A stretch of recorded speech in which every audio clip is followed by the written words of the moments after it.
Yo!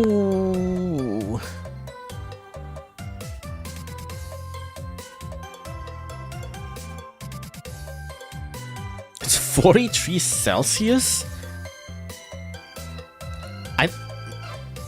43 Celsius, kind of insane actually, yeah. You're getting fucking cooked there, brother.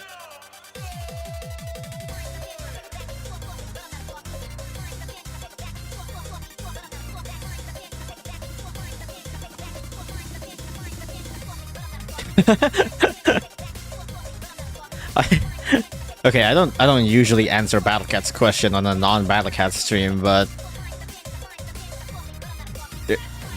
when is Infernal Tower coming? You just missed it. You know what I mean? It literally was just on not too long ago. Anyways, this is not a Battlecat stream, and even if it is, I probably won't answer your Battlecat's question.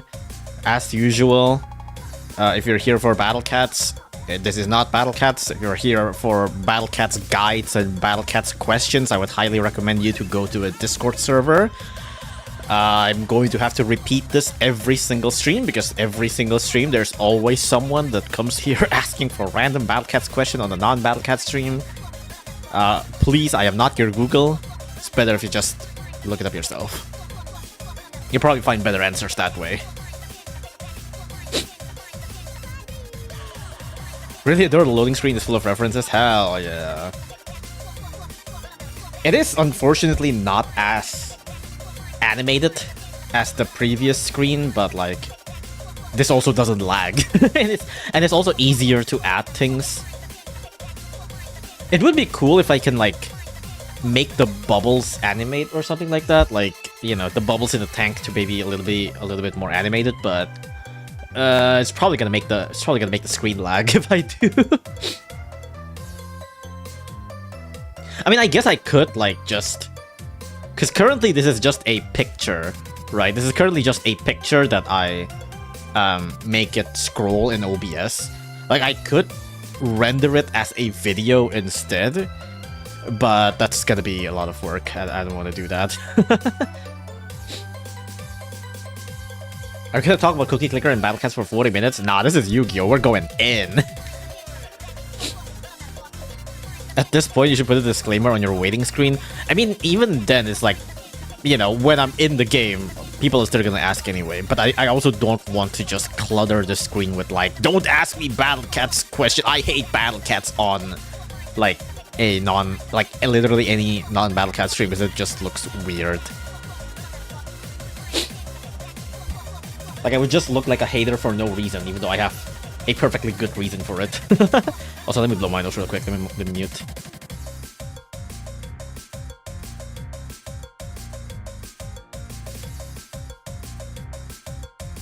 Does that mean you can ask Cookie Clicker question? I don't think I really have much answers to Cookie Clicker question, to be fair. Just ask me, trust I have 2,000 hours in this game. I mean, genuinely, just literally ask anybody else. It's like I'm probably gonna answer very similarly with like literally everybody else anyways, especially if it's like a factual question, like a scheduling question and stuff like that. Like, I don't remember shit like scheduling or whatever, or like how to do what or whatever. It's just like, you're really better off just asking this on Google. Or a Discord server. But if you just had like a no Battlecats question warning sign flashing every 10 seconds, no. It just looks bad. It's just gonna disrupt the stream in a really bad way. Also, this requires you to expect that the Battlecats players are gonna actually like read what's going on the stream. Like, I don't think the Battlecats player, I don't think the Battlecats chatters sometimes even pay attention to what's going on in the Battlecats stream in the first place. Let alone a non-Battlecat stream, you know? Can we ask Deltarune question? Probably. Should we be worried about your deck? Alright, let me jump in real quick, hold on. Oh, okay. Hi, hello, welcome to Yu-Gi-Oh! Oops. Welcome to Yu-Gi-Oh! Today we're making some bullshit. Was the audio okay? Can you hear? Okay, well, the music audio is really low. But you guys can hear the program audio, right? It's not too loud or anything. I don't think Battlecats player can read. Yeah.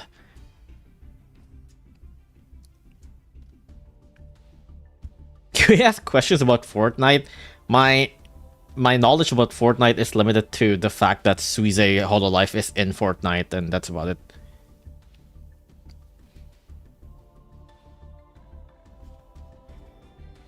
Wait, it's an actual game? What would you expect?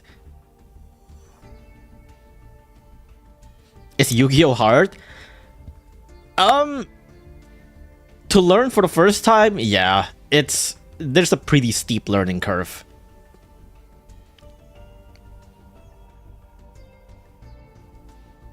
Battlecast commentator don't read, we just praise Subway servers on our second monitor. Dude, okay, I guess something to talk about Battlecats. Yesterday I was on Nadu's stream. Nadu was playing the he was playing the anniversary stuff, and he was talking about like, oh man, it's like I don't get why the anniversary stuff, like there's multiple sub chapters for the anniversary stuff, like the part 1, part 2, part 3, part 4, part 5, part 6, and like at the start of each subchapter, it always like restarts to being easy again, right? And now they was like, oh, I don't understand why they made it like so that you have to restart from the easy stages again, like for every chapter. And it's like I just want to get to like the good hard parts of the game, you know? And I was like, dude, like most Battlecats players don't even want to play the hard part of the game. Most Battlecats players just want the rewards, like. You think they want to put effort into playing the game? Hell no. Like, most Battlecats player would really just rather play the stupid slop for like 1 extra silver ticket than playing like an actual like constructed stage, you know?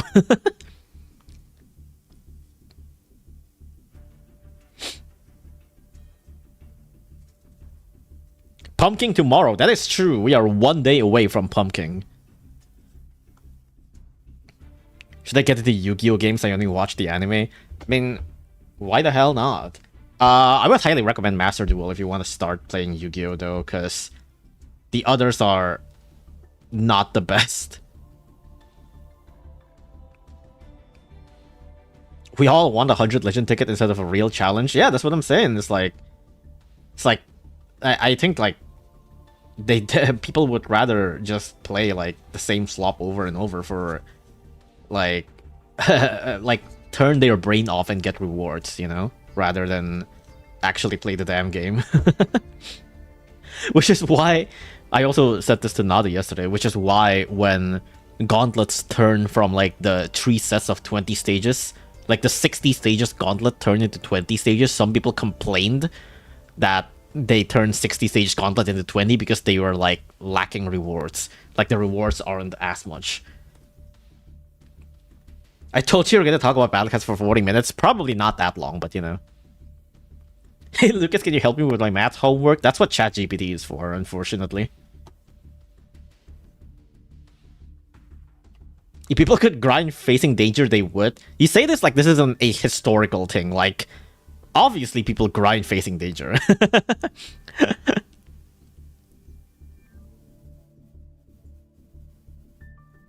you have a specific deck idea or just making stuff up on the spot? Okay, so the title of this video is I'm making some bullshit. Well, the title of the stream is that I'm making some bullshit, and the reason for that is because I have been making some bullshit off stream. It's not that... well, to be fair, it's not actually that crazy. I mean, you guys already know, like, the deck that I usually run is this one. Well, technically not usually run, but, like... Well, actually, these are just things that I tried. But... it's usually... I usually try to run, like, this Tearlaman Skull Servant deck. And recently, I've been testing stuff here and there.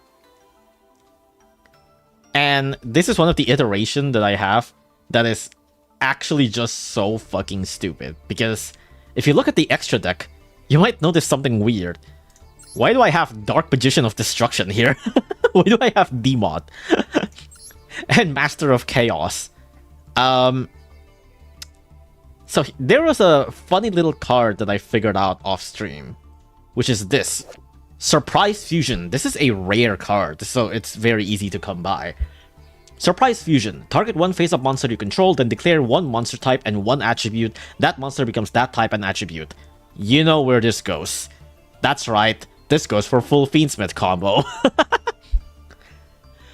After that, it says, then you can fusion summon one fusion monster from your extra deck using monsters you control, including that monster, but we're not really using that. We're just turning shit into full Fiendsmith combo. But this does have a second effect. You can banish this card from your graveyard, tribute one fusion monster, and if you do, special summon 2 surprise token, spellcaster, dark, attack 0, defense 0, with the same level as the tributed monster had on the field. And this is where it leads to Demod. So, if you do this with a Fiendsmith, right? You do this with... You can basically... Okay, you know what? Let me just see if I can show it to you, actually. Let me add one more so that I can try to put this in a solo mode or something. It's probably easier to show this on a solo mode. I'm gonna play against some shit bot instead of my usual good ones. So this one. We're gonna keep on retrying until we get the Surprise Fusion in hand. Why don't more people play this? It is a really funny card. It's not what I want. Let's retry.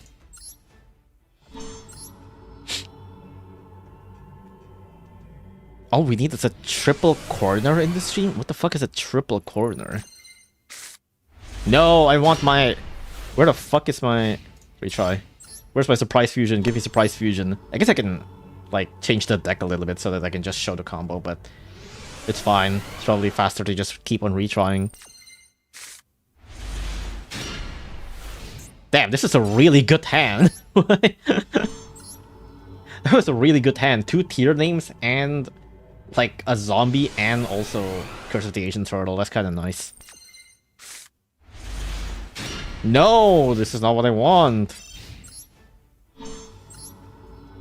Triple T? What the fuck is Triple T? What the fuck are you talking about? Where's my surprise? Okay, I could get it from Triple Tactics Trust if they use any monster effects, but I highly doubt it. I guess I can try to flip this face up, or... Axe of Despair? What the hell? Okay. Can I somehow try to flip that monster up?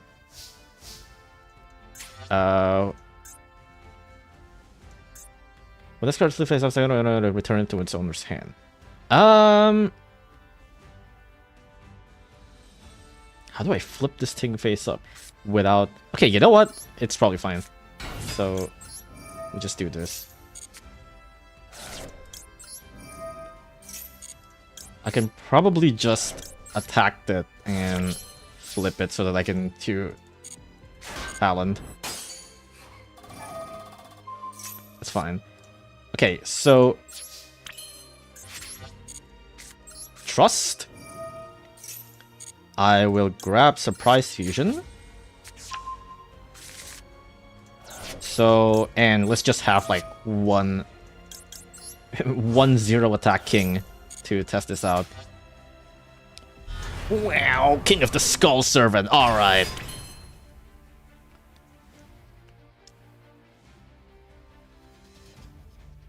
What the fuck are you talking about? Oh, you're talking about that AI slop? Get the fuck out of here. Why would the fuck would you like that AI slop? Jesus, get out. What a whack ass taste you have to like AI slop. Insane. Triple T is not slop. It literally is. What are you talking about? It's literally an AI slop. It's the same thing that like four-legged shark or something like that. That's also an AI slop. Also, let me just I'm gonna set Super Poly and Droplet and activate White Princess just so that I don't need to, like... so that there's no triggers. Alright, so...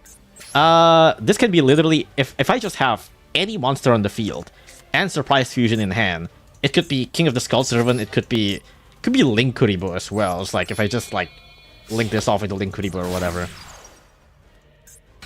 And then I use Surprise Fusion. Target Link Kuribo, change it into a Light Fiend. Of course, there's no monster you can special summon, but that's fine. And we start the usual. Fiendsmith's Requiem. Whew. And now we do the Fiendsmith combo. You know where it goes from here. But there is a little bit something that...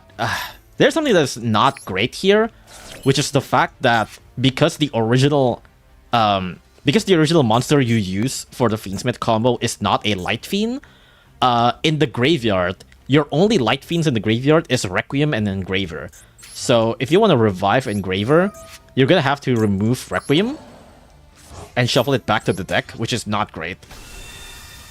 And Requiem is only summonable once per turn anyways. And that also sucks because now, if you want to do Fiendsmith Sequence, if you want to fuse with Fiendsmith Sequence, the only cards in the graveyard that can be used is Engraver and Lacrima, so you have to shuffle them both. And if you want to do the usual rank 6 stuff with Lacrima, you want Engraver on the graveyard, but this time, since there's no other Light Fiends in the graveyard to shuffle, you have to shuffle Engraver. And so because of that, this ends up with no rank 6 plays, if you have no Light Fiend in the graveyard when you start the combo, unfortunately. So it does suck like that, but if you use Surprise Fusion's Graveyard, if you use the Surprise Fusion Graveyard effect to banish itself and summon a token. So Surprise Fusion banish itself, tributes Lacrima, and then summons 2 Spellcaster token with the same level, which is level 6. This allows you... This is enough requirement to summon Dark Magician of Destruction.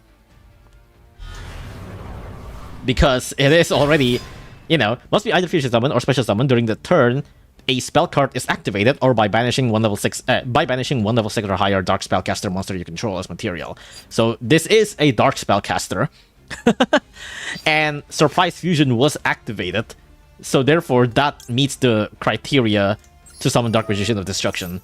And so you can just grab Gaze of Timaeus. Hell yeah. Up and anything that can search fusion cards just have Fiendsmith line. It's really funny. I think the problem with that is Fiendsmith, or rather, Predaplans locks you a lot of times, I think. Like, Primitive, which is the card that they use to search for fusion, I believe locks you into Plants and Dragons. So I don't think you can go here, but yeah. You can search this with, what was it, like Predaplan, Darlington Cobra, I think that's the one that searches a fusion if summoned by another Predaplan monster, I think, right? You can do that as well, I guess. And from here, you can do Acnum Day by just using Dmod. Wham. And here... yeah,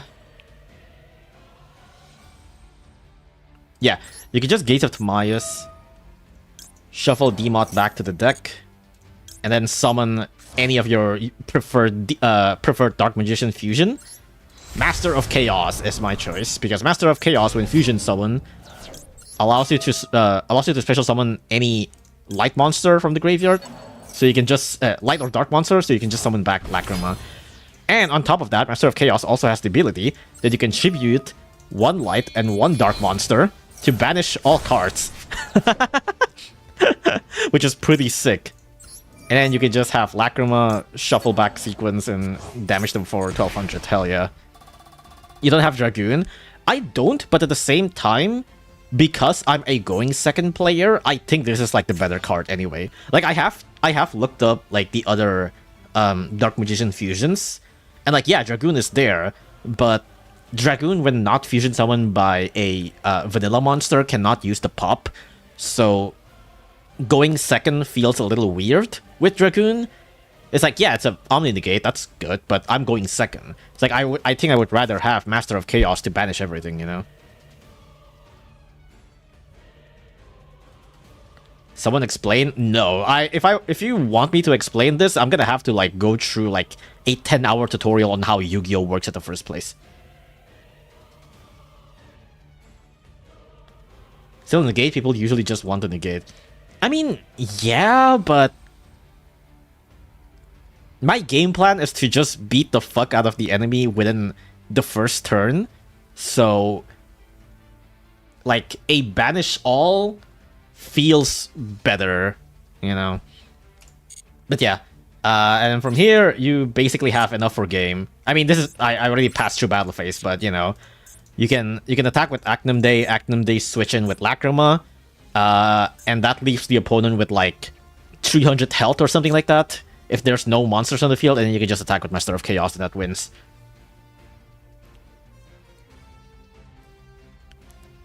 Tobias is also a pretty decent going second as a pivot point as a tower that gets big. Oh, you mean Dragoon?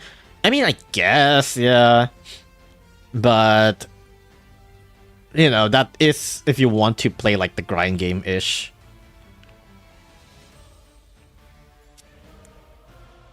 But it's like, yeah, you can attack with Actum Day for 800. And then switch in with Lacrima with have like 4,000-ish attack. Yeah, 4,200. And the opponent already got burned from 1200 from Lacrima, so that would be like more than enough for game. 5,400 plus total, which leaves him with 1,400. No, yeah, it's... I think you get 5,400 if you also equip the Link 2, but I already shuffled the Link 2 back. 5,400 is with the Link 2, if you equip them to this. Which you can... But you can also alternatively just, like, attack with Acnum Day in the battle phase, right?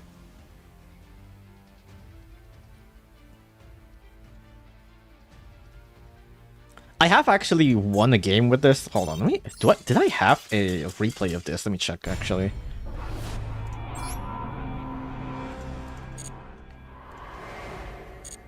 I don't think anyone is called Star Devouring Invader. I don't know, man. Someone's gonna be someone's gonna be named something, right? Please ban Super Poly? No. I love my Super Poly. I think it is this one. Yeah, I think it is this one. Lucas is feeling for that new Dark Paladin retrain. I don't remember what it does. I know there is Dark Paladin retrain, but I don't remember what it does. Yeah, this is the one. You can see I have Surprise Fusion already in hand. And of course I'm against Branded. Lucas would never lose. I can't imagine Lucas losing. Of course they're just doing their usual Branded stuff. That being said, I think they did a little too much. Grand Guinal. Quem Revive back. Albion, Branded opening. Ecclesia summon back. Branded and the High Spirits get back. And then Ecclesia is back. And then they have Branded in red activate. To just grab. And then Titanic summon Albaz for some reason. I don't understand why they summoned Albaz. I assume it's just for fusing, but like they just clogged up all of their field for some reason. But yeah, this is a very weird hand, you know, it's like I have Lurie in hand, and it's just like some Skull Servant name, but no white baking and stuff. So I just summon White Princess, and I'm like, okay, I have Surprise Fusion. This is all I need to win. So I'm gonna droplet everything else in my hand. By the way, this is send cards from hand and not discard, so Lurie doesn't activate.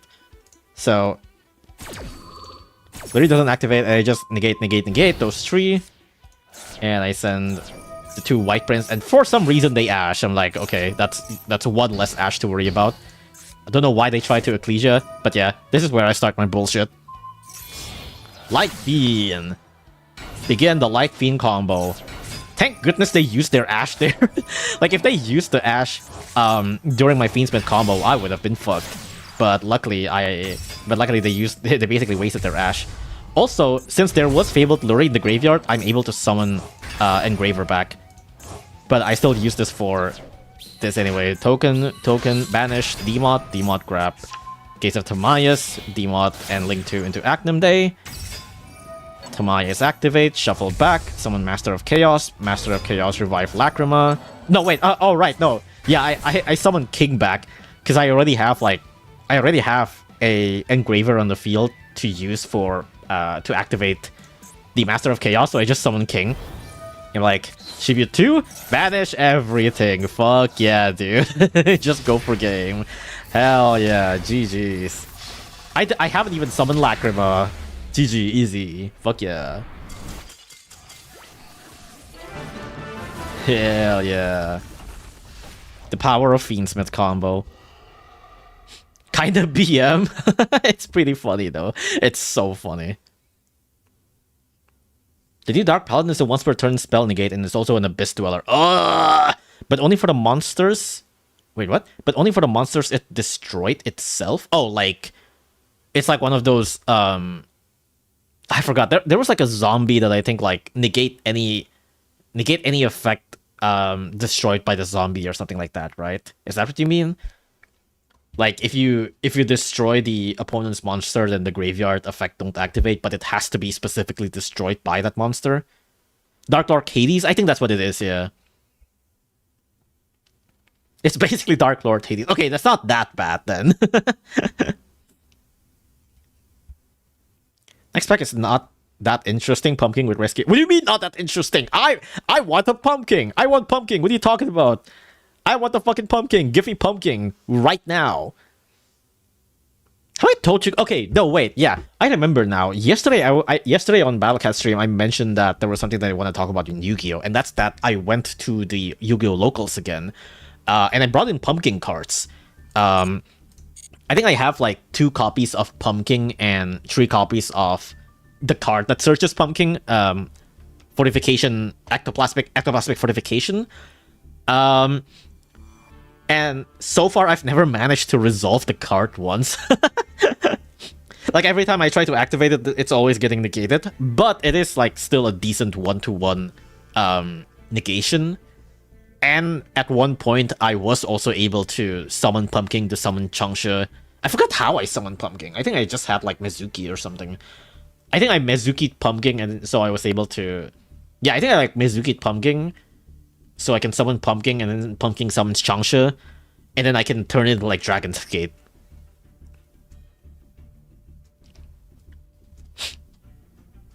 And the Dark Paladin can attack every monster. Right, I see.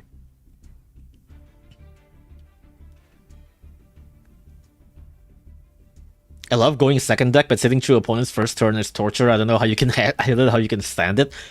I think nowadays it's not that bad, I would say. Well, not really. It's still like kind of bad, but I don't know. Like, I feel like a lot of the current meta decks being like Cool Tune and Branded doesn't really have that long of a combo. It's like, yeah, they have combos, but like their combos are relatively short. And I think their board generally don't just end on like 10 billion negates or something like that. It's like, yeah, like Cool Tune have Zaylin, but like I think that's the only one Omni negate that they have. But it's like, it's not too bad. I don't know. I think recently the deck that I've seen that actually ends on like a board that essentially says if you don't have Board Breaker, then you just die is Fairy Tail. I think I've only fought like maybe like 2 Fairy Tail decks so far. And it does feel like it always ends in like essentially 3 Omni negates and like a bounce or 2, which is like, yeah, if I don't open with Super Poly or Droplet, I just lose. Katie and Brandon don't make long unbreakable combos, they'd rather replay on their turn. Yeah, so it's not that bad. I think so far it's like, it's actually not that bad going second. Either Fairy Tail or Magnet Warriors. Yeah, Magnet Warrior is so much worse. I haven't seen Magnet Warriors recently though.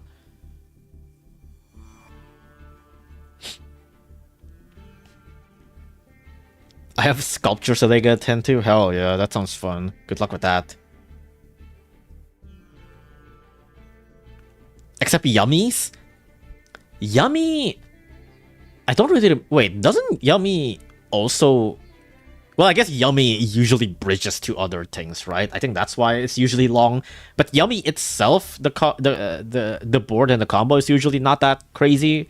Well, not crazy as in like, you know, it's not long because they also play on your turn. But Yummy does bridge into like 10 billion different archetypes. So the only deck I was able to reliably play second was Hero. The amount of negates you can just ignore is hilarious. I have seen people, yeah, I have seen like Hero players going second, going through like 5 billion negates and still winning, which is pretty funny. But also, I think Hero plays like a bajillion amount of bricks as well, I think, right? But anyways, funnily enough, this was not the BS that I mean when I'm saying that I'm making some BS. Admittedly, even though that replay earlier was a relatively good showcase on what this can do, I also find that Surprise Fusion is a really weird card to have in hand. It allows you to unbrick your hand. Like if your hand was really not great, you can do Surprise Fusion to turn it into Fiendsmith combo, but also at the same time, it really could be literally any other card, is the thing. So I have a newer iteration of the deck that doesn't actually have Surprise Fusion. It's a fun card to play around, but there's just so many times where I have Surprise Fusion in already a decent hand, and I'm like, I feel like I would actually rather have something else, you know? Like, the only time Surprise Fusion kind of works is that if your hand is like really bad, and Surprise Fusion can maybe fix it. But even then, if your hand is that bad, chances are like the opponent have some way to stop your Fiendsmith combo anyways.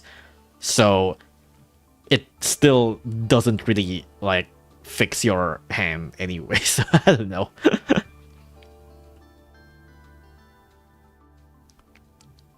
It could have been Max C, that is true. This is also my attempt of trying to make like another 60 card deck. Like, because I usually try to run 40 to try to make the middle better, but this one I also try was like, I guess I could try making it like 60 card with Triple Tactics, Straws, and Grass. But I don't know, I still don't really like... I don't really feel confident with it. Also, I put Mudora in. Mudora the Sword Oracle. This was surprisingly not in my deck ever before. Because I didn't really feel confident, because it feels like here's another brick, essentially, right? Like, here's another brick in your hand that is already in a deck full of brick. But you always had it. I had it crafted to test some stuff, but I never have it in my deck, in my main deck. So I've only just recently put Mudora in. And yeah, I went online with Mudora a couple of times. And yeah, Mudora does sometimes end up being a brick in my hand, but like, oh my gosh, it's actually so worth it. It's actually insanely worth it to have Mudora. It's crazy. The amount of things this can do is low-key kind of insane. Like, it just stops so many things. It's actually kind of insane. Mudora is an interesting card for a certain meta, yeah. Like, I had another branded enemy at some point where they're trying to, like, revive... I think they tried to revive Albas using... No, I think, like, one is trying to revive Albas using Rinburm, and then they also try to revive... something using Quem, I forgot, on the same chain, and then I just chained Mudora, shuffled those two cards back to the deck. It's just like, oh my gosh, it's so good. It's so good. And the current branded meta is really useful. Yeah, you can just shuffle things back. You can also shuffle, I think the third card that I shuffle was, Ecclesia and the Dark Dragon. You just shuffle it back from the banishment so it doesn't come back from banishment. It's so funny. Oh, at some point I also got Cyframe Lord Omega. I got hand ripped. And in my turn, I was able to get Mudora to the graveyard. And I know that I can't win on the first turn immediately. So I just shuffled Omega back to the deck to make sure that it doesn't like do it again the next turn. Pretty fucked up. But yeah, this is a brick technically, but my god, it's so worth it. It's so worth it. But anyways, the current bullshit that I'm building is not that. Instead, the current bullshit that I'm building is this. It have Albaz. This have Tearlaman. So this is a Tearlaman, Skull Servant, Albaz, Fiendsmith. Rip and Tear featuring Albaz and Engraver. There's so much shit here. It's just like so much. We have reached peak fusion slop. It's not even fusion slop, it's just actual pure slop. There's Albaz, there's Ecclesia, there's Tearlaman, there's Fiendsmith, and of course Skull Servants.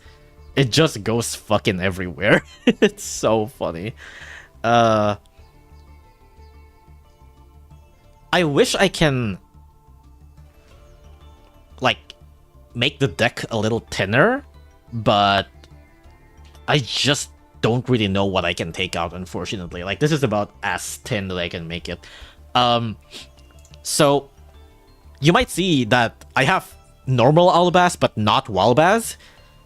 And no Quem, no Cartesia. The main reason for that is that, honestly, one of the only reasons on why I have Albaz here at the first place is to essentially threaten a Super Poly. Like, that's basically it. But Albaz is also fusible with some tier cards. So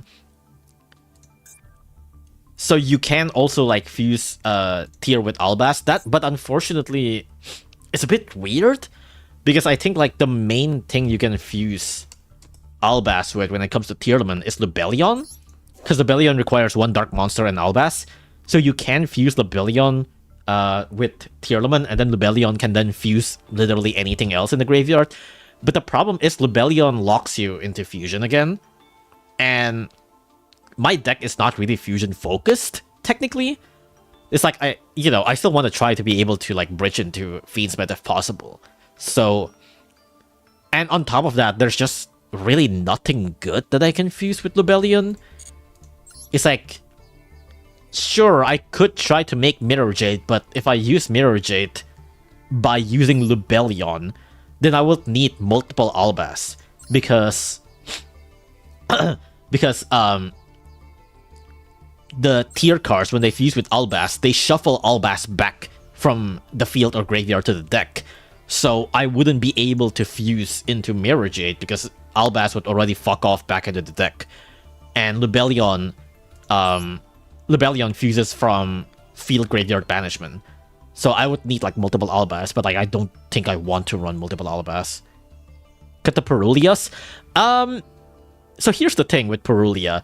Perulia is like, yeah, it might not get you that much draw, but it still gives you draw and also baits out Ash. But on top of that, what's also important about Perulia is that Perulia is an Aqua. And that can be used to fuse with Tearlaman. Like, there's been a lot of times where I didn't get to mill tier cards, but I milled Perulia. And therefore, it's like, I only milled like one tier cards, but no other. In a normal situation, I wouldn't be able to get Kid Colossus, but Kid Colossus only requires an Aqua monster, and Perulia is an Aqua, so you can fuse the tier cards with Perulia to get into Kid Colossus as well. Instant Fusion, I do want Instant Fusion, but Instant Fusion is a UR. Instant Fusion is a UR. I mean, I do have the UR for it, but like, man, Pumpkin is nearby, and I really want Pumpkin as well. Can you still play this game if you suck at reading? Yeah, just play Dimensional Fissure and Dimensional Shifter. Pop them off at your first turn, and your opponent immediately surrenders. Just play Kashtira, Nick a Rice Heart. Your opponent immediately surrenders. How many pumpkin usually people play? I don't know. I think you can probably get away with just 2 or maybe even 1 pumpkin, and because you can search. Like, the pumpkin card is really searchable. Ectoplasmic Fortification searches for pumpkin. Snake Hair searches for Ectoplasmic Fortification, which searches pumpkin. So you can technically just run 1 pumpkin, and you have like 6 other cards that can search pumpkin. The mantra is Yu-Gi-Oh! Players don't read. True.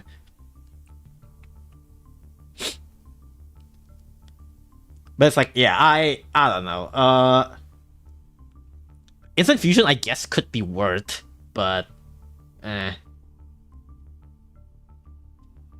Also, yes, the extra deck is really tight. Like, I could be maybe putting like Albion or something like that, but even then, it's like, what's the point? Like, what's the point of putting Albion in?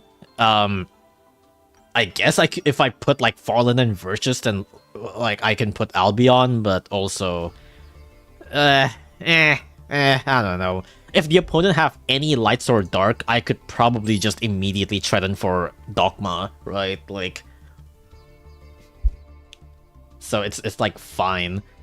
Also, Ecclesia and Albas are level 4, so I can also make Minerva as well to try to mill into Tearlament.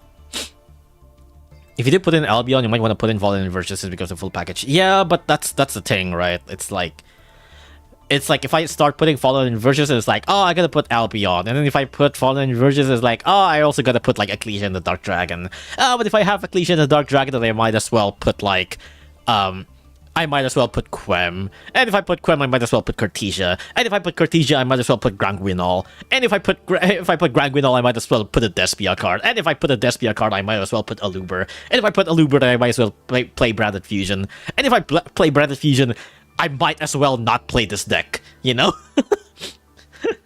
It's like I might as well just play Branded. It just becomes a full-on Branded, yeah.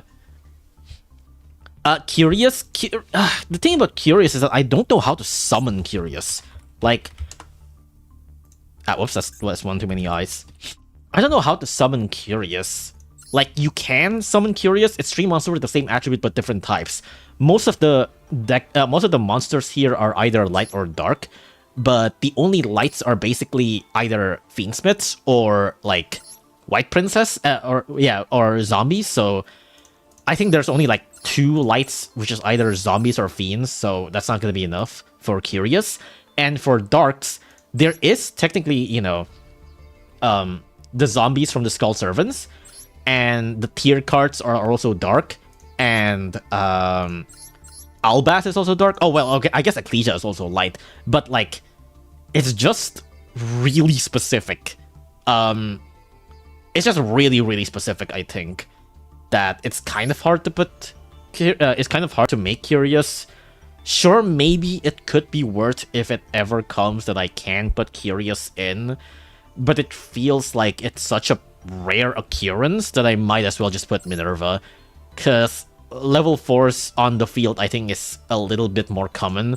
Like I can have Lacrima's level 4, Ecclesia's level 4, Rhinoheart and Chiron's are level 4. So it's a little bit more common to have to be able to summon Minerva, I feel like. Curious is definitely a better card, it's just that it feels hard to summon. Caesar? What, like Wave King Caesar? We're not going first, so... It's like, I could, I guess, if I'm going first, but like, I guess going second Caesar can also still be good, but I feel like if they allow your Fiendsmith combo so far that you end on Caesar, then you might as well summon literally anything else, I feel like. I feel like Pilgrim Reaper is a bit reaching for mills. What makes you say that? Pilgrim Reaper has been great. Pilgrim Reaper has been great. Pilgrim Reaper is the entire reason on why I have Fiendsmith combo. Fallen Virtus just need Albion and Ecclesia and Dark Dragon, so you don't need anything else and just run 2 Fallen Virtus. Yeah, but again, it's like, at that point, you might as well just run full Branded, you know? It's like, you already have Albion and Ecclesia in the extra deck. You might as well just play full Branded. Like, the extra deck space here is already kind of tight. Here's Heart of Stone is the only thing keeping them from being banned. Isn't it? What are? I thought they were already banned on like TCG or something. Pilgrim Reaper is literally the GOAT. Pilgrim Reaper is great. It mills 5. Like 5 is a pretty big meal. 5 is a pretty big meal.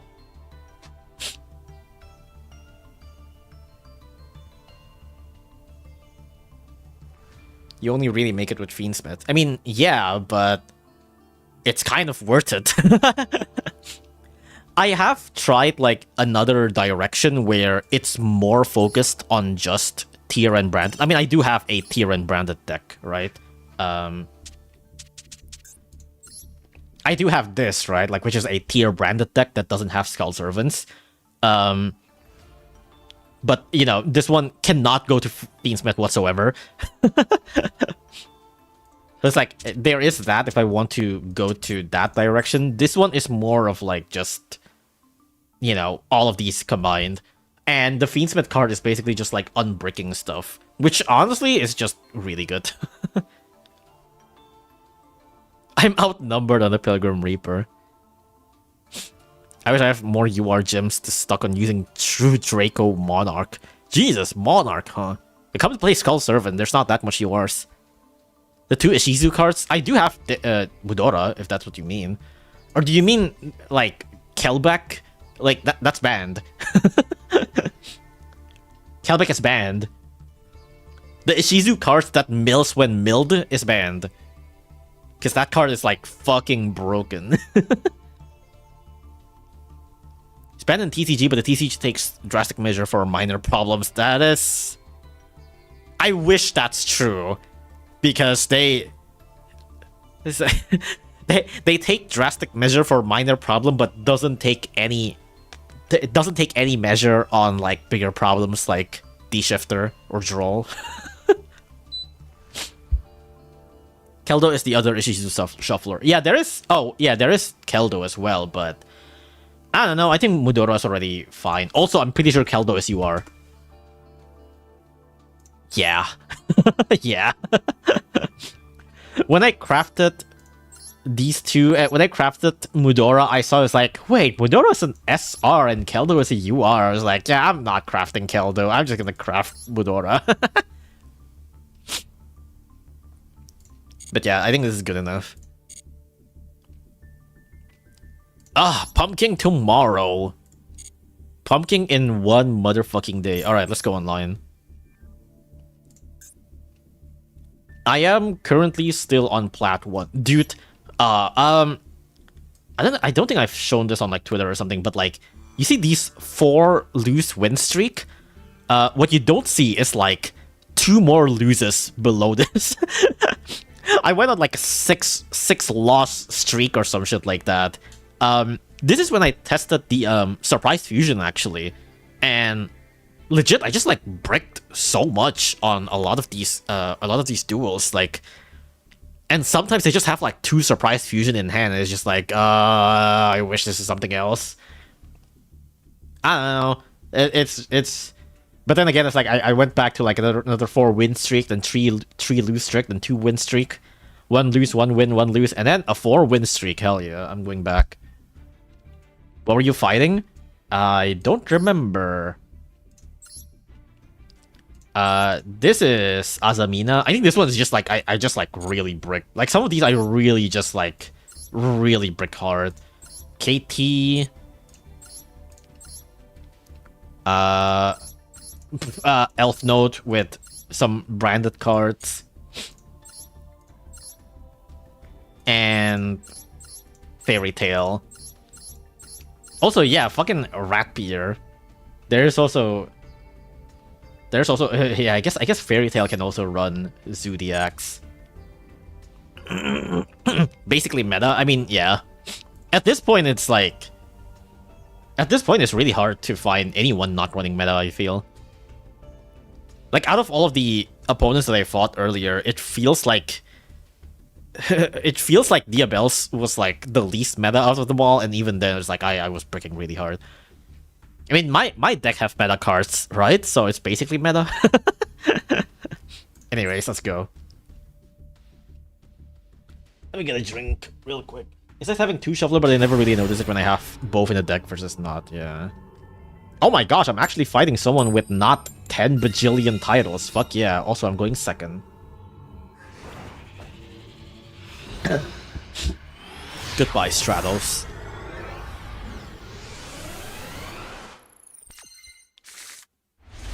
Oh, do I just fire off Maxi? You know what? Yeah. If they don't summon anything, I'm fucked. If they don't summon anything, I have no place. Oh my fucking god. Okay. ENIAC, okay. I don't have an out for this. I don't have an out for D-Fisher. I think I'm fucked. Do I have an out for D-Fisher? I don't think I do. Let me think.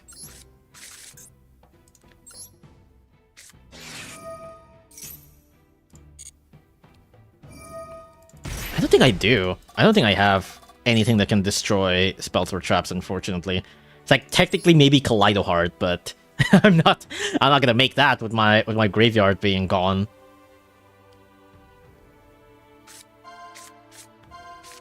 Yeah, no, I don't really see any way out of this. But we'll see. Maybe the opponent's stupid, who knows. Fua doesn't even do shit against any, yeah.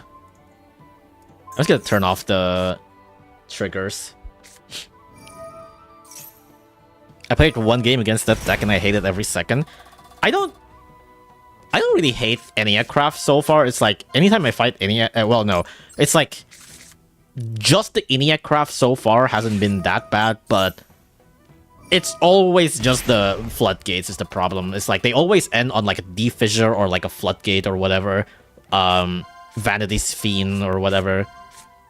So it's like the main deck ENIAC cards is really not that bad. It's just that they always end on a fucking floodgate, which sucks ass. This is why I always run Duster. Yeah, it's a one-off that you're not gonna see when you're not gonna see during against ENIAC. It's like that's why I ran Nightmare Unicorn at some point, but my extra deck space is really tight, so.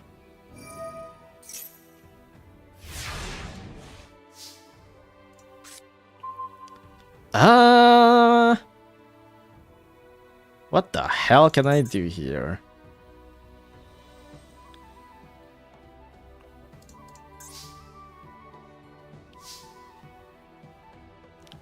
Is there anything that I can do? I don't think there is anything that I can do.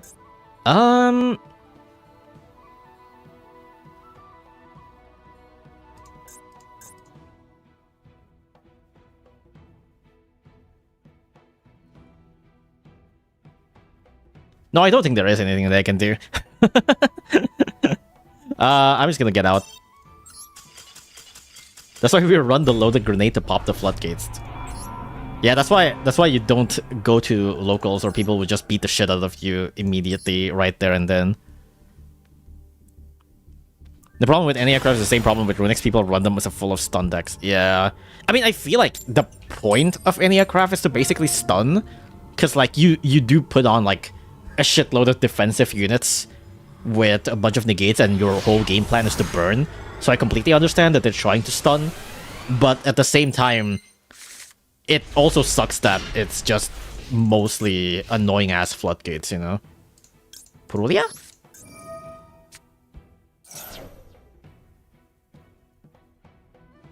Okay.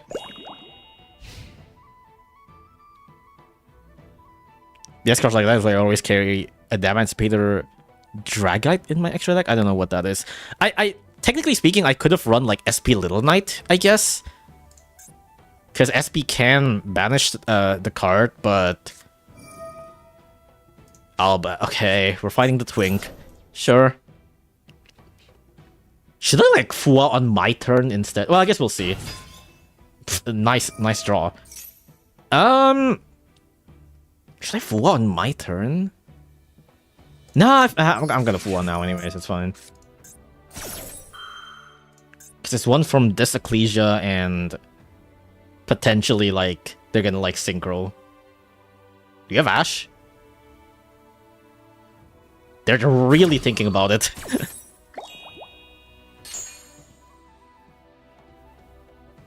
My brother's Naturia Runic is really cool, but I grew so hard when Runic player just play Rainbow Magician. Which one is Rainbow Magician? That sounds familiar. Wasn't it like a pendulum or something? Curse with the Ancient Turtle, that's not bad. Gonna end it there, okay. They set something, I don't think I know what they set. Aside from the most obvious Fallen and Virtuous. Okay, I can Shiren dump Skull Servant, activate Curse of the Ancient Turtle, and if things go something, I can activate Rhino Heart. White Lord in hand, that's not bad, actually, I guess. What can they do here? They can fuse my stuff, but I think I don't mind that, because if Shiren gets fused, then her fusion triggers, so sure. What do you have? Do you actually have Ash? They might actually have Ash. They might actually, like, consider ashing my Fua earlier or something. That could be what it is. Ooh, that's a really good mill. White Baking and White Prince. I don't even need Curse of the Ancient Turtle for this then.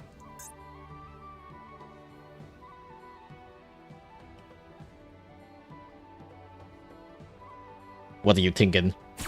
Okay, resolve. Sen and Sen. What do I want in my hand, actually, in this case? White Princess? And if I send White Prince, I wouldn't be able to use the effect anyways. Do I just send King to the graveyard? I guess I can send King to the graveyard. Yeah. Send King.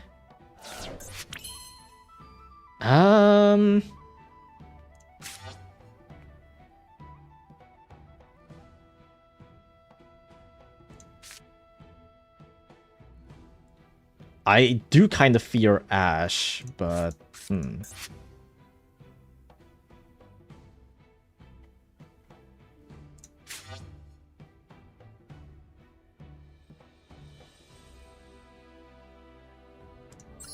normal summon White Princess. Use White Princess.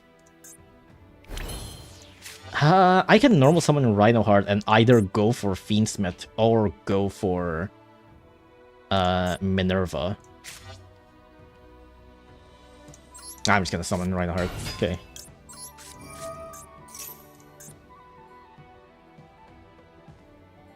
Fuse. I dare you, Fuse.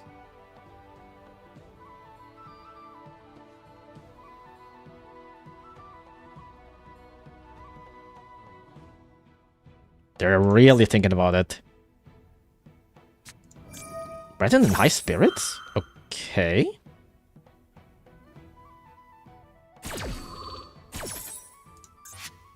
What is this for? Rinbrum? Oh, for Granguinol. What does Granguinol summon here? Just...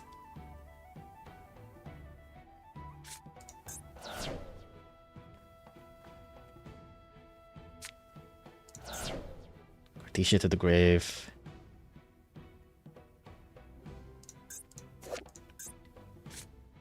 You can summon Despian Quartus or Proscanion. I guess you could summon Proscanion, which is pretty bad. Oh, Mercurier. Ooh, Mercurier is not great.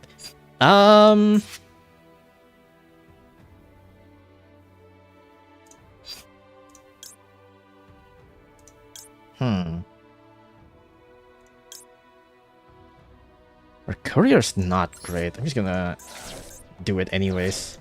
Let's try the fuse.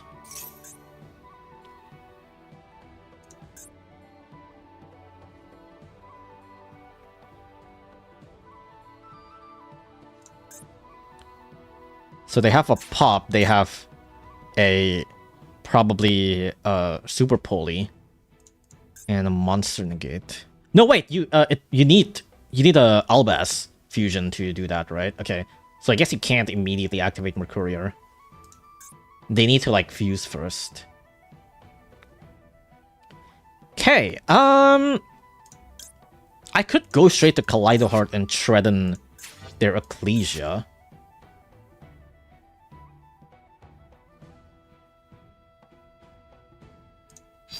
No, I'm just gonna kill Colossus.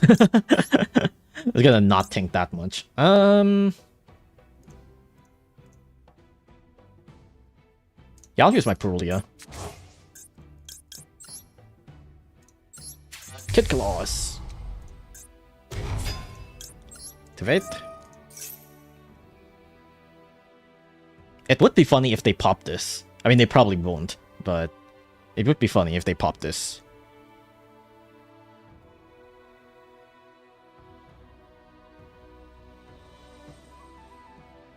They're really thinking about their place.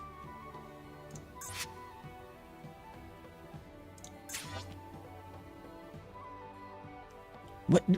Do you have Ash or not? I'm genuinely wondering if they do have Ash or not. Dump Kushtira.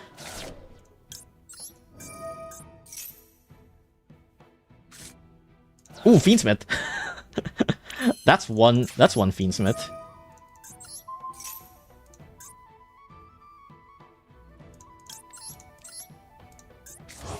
Wee. This. And this.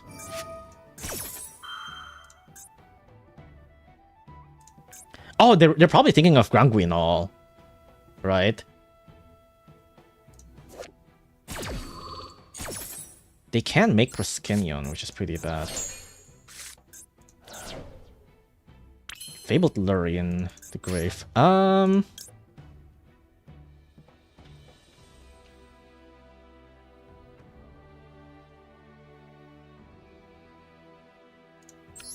Let's do Minerva.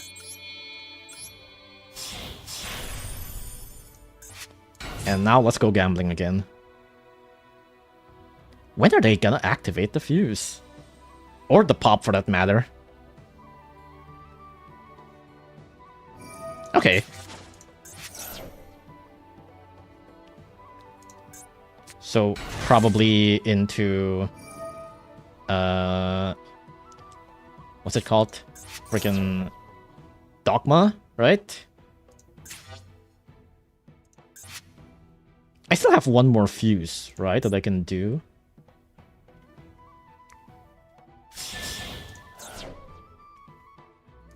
Does that count as getting sent to the graveyard for Shiren? Okay, Dogma.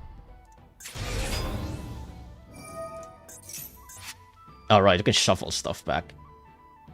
What would you shuffle back? I think the worst thing that they can shuffle for me is Engraver. Shiren and Rhine? Oh, that's not bad, actually. I don't mind that. Engraver?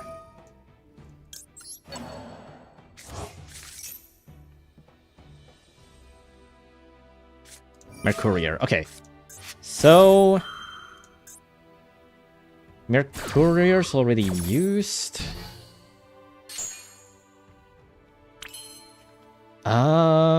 And they still have one pop.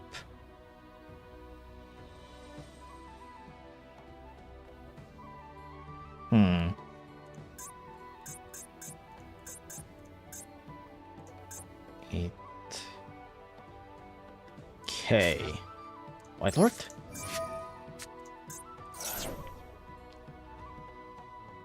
Mill, 9. I think the only interaction is just one pop, right? Okay. I can do... What, Shiren... Shiren into Dogma?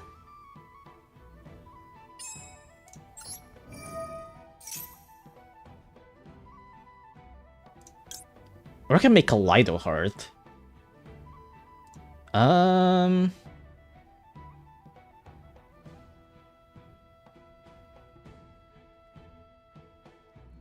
Oh, I can make Kaleido Heart Shredden the Fallen and Virtuous, so that I can summon King safely. Yeah, I think that's what I'll do.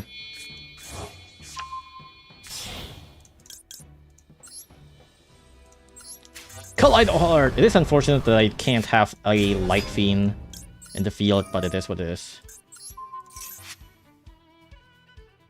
We try to do that. Okay, Granguino. That is fine. Fallen and Virtuous, that is fine.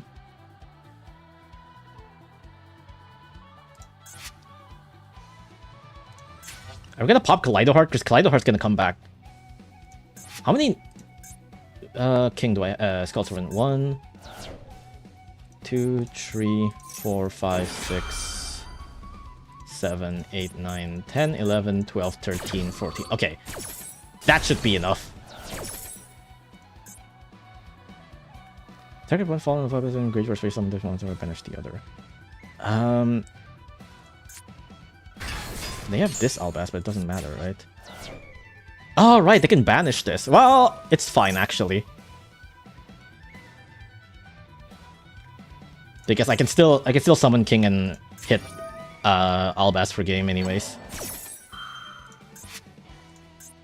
Can Rinbrum...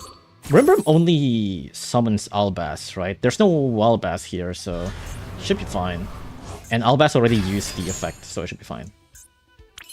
Alright. You better have Ghost Bell in hand, or else you die here. Do you have Ghost Bell in hand? Nope. Okay. Well, this might be GG's, brother.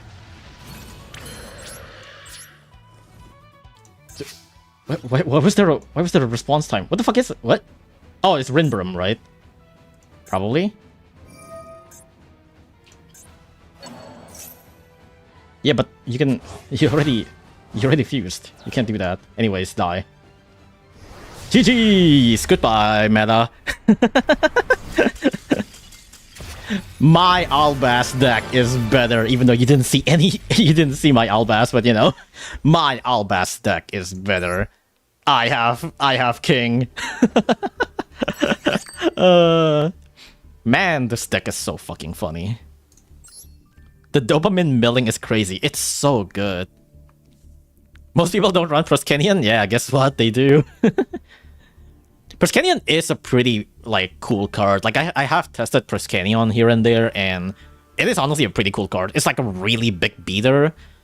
Like, 3.2k is pretty big, and, like, stealing or banishing a monster from opponent's graveyard, I think is also really, really good. Who wins a bunch of theoretical dragons from a different world or one Skeleboy? It's one really big Skeleboy, to be fair. Dude, you know what's fucked up? I'm already tired somehow. I'm somehow already tired. Oh man. That being said, I do gotta say, I'm kind of glad I tried to run Branded to a certain degree. Because I think it allows me to know what Branded can do or can't do. So it's like, I don't need to like really think about it like, oh man, what are like every monster that they can possibly summon? Like what are all of the things that they can do? It's like, now I know the limitations of Branded, it's easier to like know it's like, oh, this is where they stop, or oh, this is where they like, this is where they could like choke or something like that. Or like, this is what I need to be worried about. So I'm kind of glad that I actually tried Branded, because I actually kind of know what their weaknesses are. I did like take out a decent, like a couple of bricks in this deck. The one that I'm still kind of, one of the things that I took out is Mezuki. Mezuki would be, Mezuki is kind of nice to just have like an emergency revival for a second king. And the other thing that I took out is, wait, not my Akashi. Shiranui. Yeah, the other thing I took out is Shiranui Stall Success. This is a really pivotal card for a lot of my wins. If you don't remember what this is, mainly it's just a second effect. You can banish this card from your graveyard, target one zombie monster you control. That zombie monster is unaffected by card effects this turn, except its own. So you can chain this. Since this is a trap card, you can chain this to your opponent trying to do literally anything to your king. But it is a brick. I've just been taking out like a lot of bricks in my deck as much as possible, which is why I was even kind of like a little bit on the fence with Mudora. But I still put them in anyways.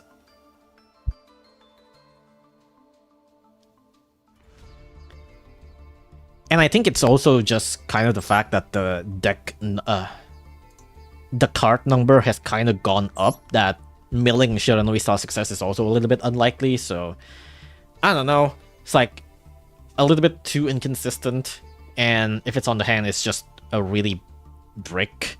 I mean, sure, Mudora's also kind of a brick, but I don't know.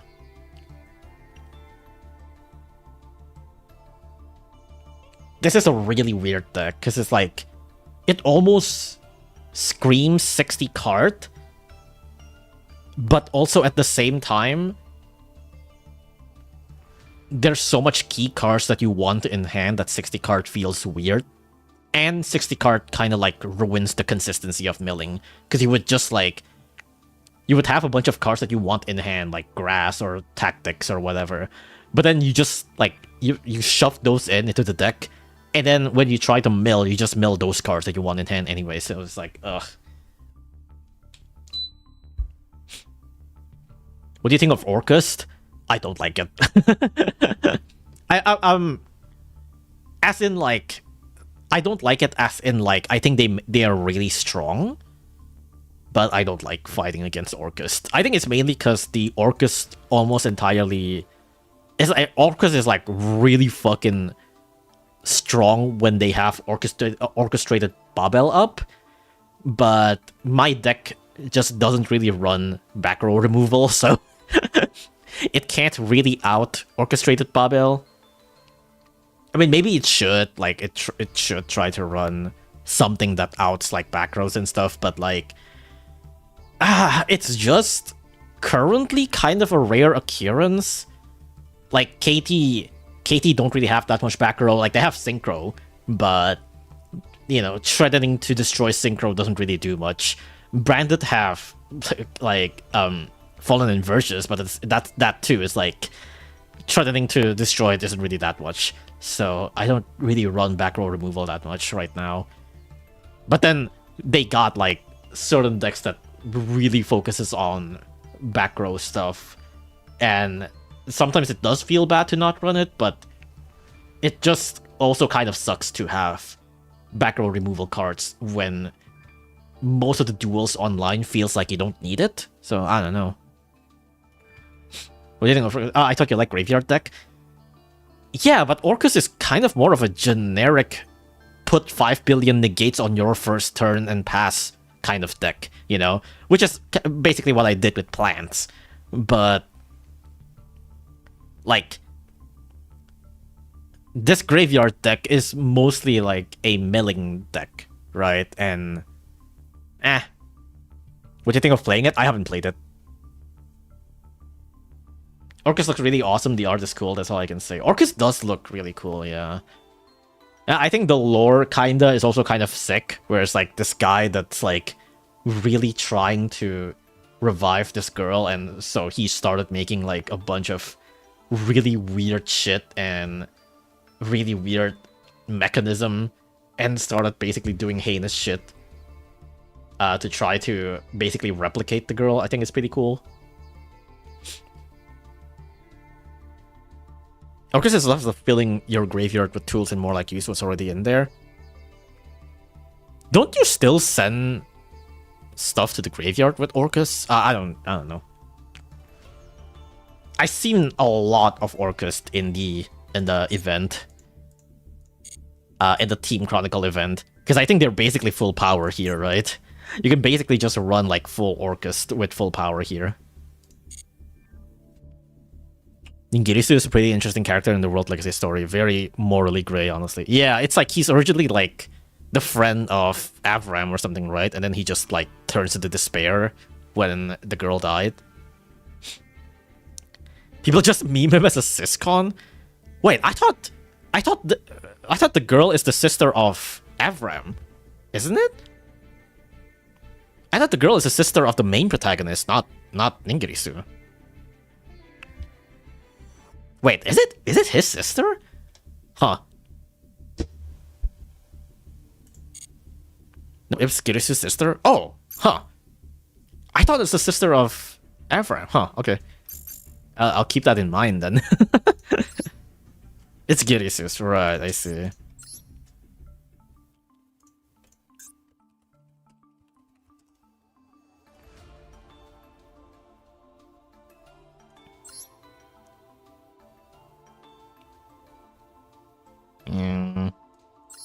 Yeah, but have you guys checked this out? Yeah, you guys should check this out.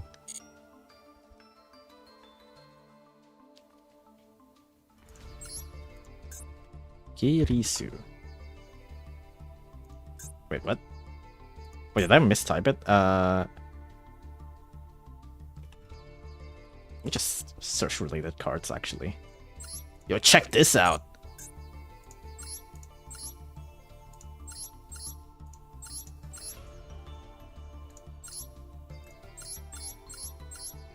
Oh, is it Kirisu? Hold on. Oh, it is. Right. Kirisu. Dingirsu.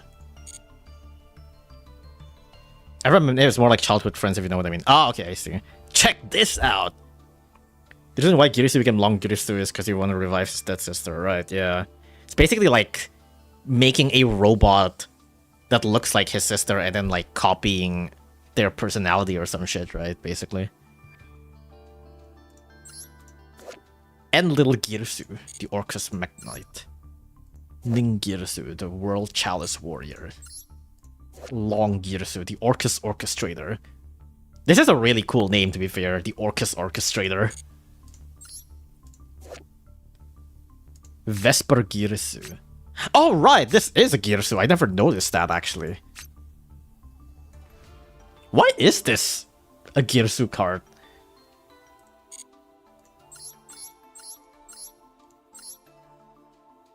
You check this out. They get a story in solo mode. Yeah, I watched the story, but I don't know why. I know that like Ip is someone's sister, but like, I've always thought she was Avram's sister for some reason. Don't get a drink.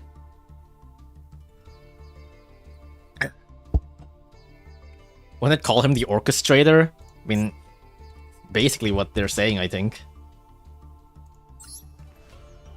The Orcus Orchestrator. I mean, I guess you can also say it like that. Maybe it's just easier to search. Galatea is also pretty interesting that she ends up being her own character, even though she was supposed to be a copy of Ibn sort of Leaves Festival. Yeah, I think it does feel like this is. I feel like this is a story. Yeah, this is like another story is also kind of like this, but I don't remember what. Like, I'm pretty sure I've heard something like a story like this before. Oh wait, no, sorry, not Ip. Fuck, what's her name? Fucking.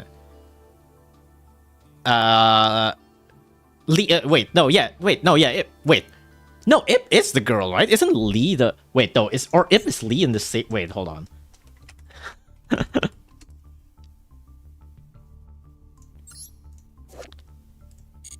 No, what's your fucking name?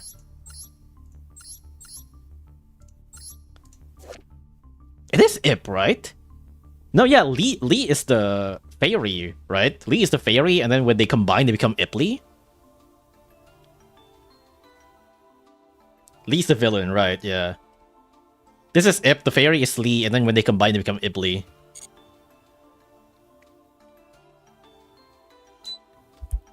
Really creative naming convention, by the way. World Legacy's Heart. That little fairy that I hate.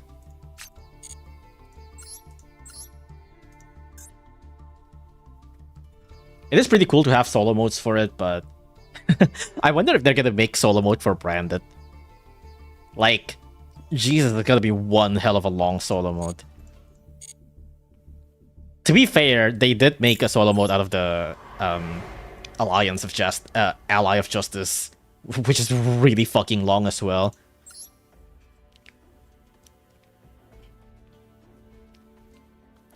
But like, kind of crazy if they would make like a solo mode for branded. But I think the problem with that is that they have to give branded cards for free if they're gonna do that. At least branded got the anime. Oh yeah, I haven't watched that. Ibli is cool as a goated animation, but she's banned. What does she do actually? I do remember that Ibli is banned, but I don't remember why. Is she like too generic and does something crazy? Kind of like Geonator transfers her? Geonator transfers her got banned for tune cards.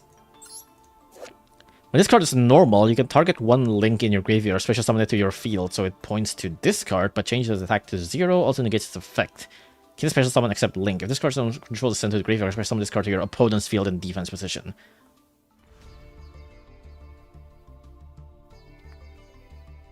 Oh, right.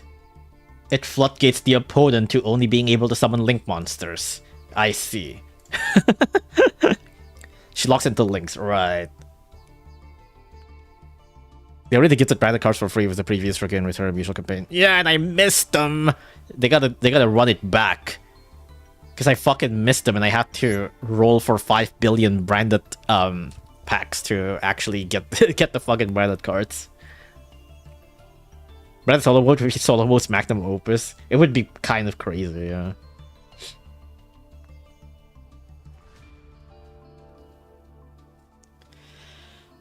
Actually, you know... You know what I thought was kind of cool, but also, like, not highlighted well enough? Is, on the training and challenges. Like, a lot of these challenges are just straight up, like, anime battles, right? Like, this is, you know... They got, like, perfectly ultimate great moth, and you're using, like, you know, Cannibal Turtle and stuff, and it's just, like, it's very clearly, like, supposed to be... You know, the Buck guy and Yugi dueling and stuff like that. Like, a lot of these are just straight up, like, anime duels, right? Like, this is Bortle Dragon, and you're using Red Eyes. This is supposed to be Bandit Keith versus Jonochi and stuff like that. But they're just putting it in these, like, weird challenges. And I feel like they could have done maybe, like, a solo mode or something with this instead. Like people love nostalgia shit like this, right? So... It feels weird to put this on the special deck challenges. I feel like they could have done this on the solo mode instead. Just kind of like... Yeah, you get... And it also is weird that they put it... Or they, like... Advertise it as a special deck challenge instead of, like, a story mode thing. Because I feel like if this is a story mode thing, a lot of, like, Yugi boomers would have been, like, way more into this, you know? We need puzzle modes for this game. Yeah, I mean, that would also be kind of cool. Puzzle mode would also be kind of cool. But I also feel like they could have made a lot of these special deck challenges as a solo mode, story mode kind of thing. There needs to be a solo mode bot that you can give any deck you want to. I feel like that'll be hard because I think they need to program the bot to do like certain combos and stuff. So I don't know. It's like I think they, like, each bot have their own idea on how to run their own decks, you know? Because, like, I don't think they can make an AI smart enough to know that, like, oh, 2 bodies on the field can turn into a full Fiendsmith combo, or something like that, you know? It's like, I don't think they can do something like that. It's like, it's possible, but it's gotta be, like, incredibly difficult to make, to program something like that, I think.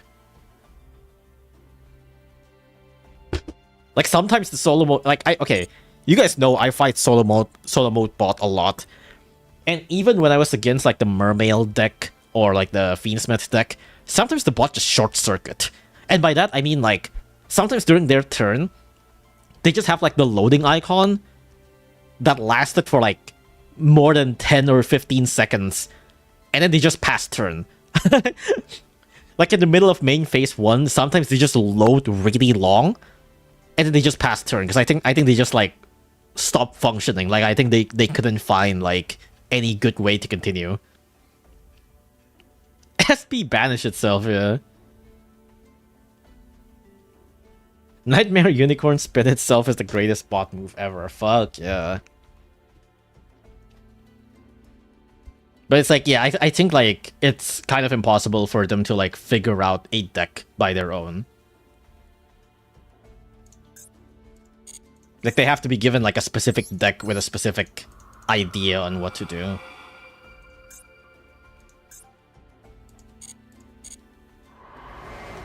Also, dude, I remember when I was fighting through like the special deck challenges, most of them aren't really that bad. But the one that I showed you guys earlier, this one, the one that's against Bandit Keith, like holy fuck, this fight was miserable as hell. Like the opponent have actual good cards, 3-pot, Lightning Vortex Monster Reborn. They got Desperado Barrel Dragon, 3 of them, which always appears in their fucking hand. They got a bunch of synchros that are like relatively easy to summon, and Gear Gigant X, which is also relatively easy to summon.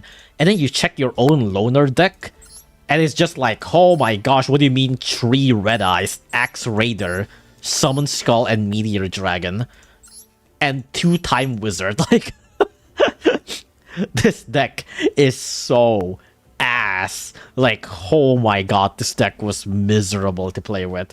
Like, you just open with like 4 vanillas and Time Wizard, and then you try to attack, and then they have like Desperado Dragon, and then by the time you actually get to like summon anything, they just Lightning Vortex or Desperado Coin Flip, and then like kill your card. It's like, oh my god, this duel sucks ass.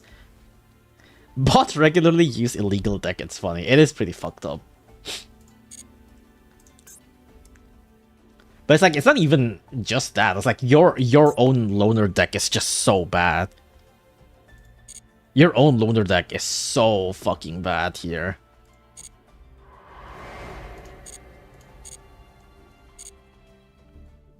Okay, I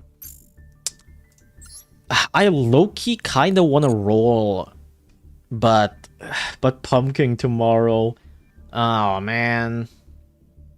To be fair, I don't even know like what pumpkins do I want to put. I definitely want to run like a couple of pumpkin cards and pumpkin searchers, and then do they have Officiator of Doom Samuel?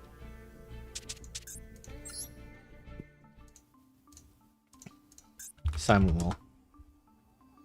No. Would that be in the new pack? I don't think it would, right? Like, there's a new... do we know, like, the exact things that they put in the pack? Like, they only show, on their announcement, they only showed, where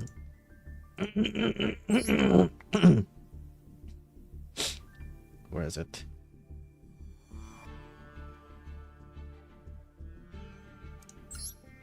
This, yeah, they only showed pumpkin, and obviously they're gonna have the other pumpkin as well, but it's like, what else would be in here, I wonder? We don't know beyond the showcase cards, right? Related cards. The related card currently is just Jiangxi and Golf the Haunted.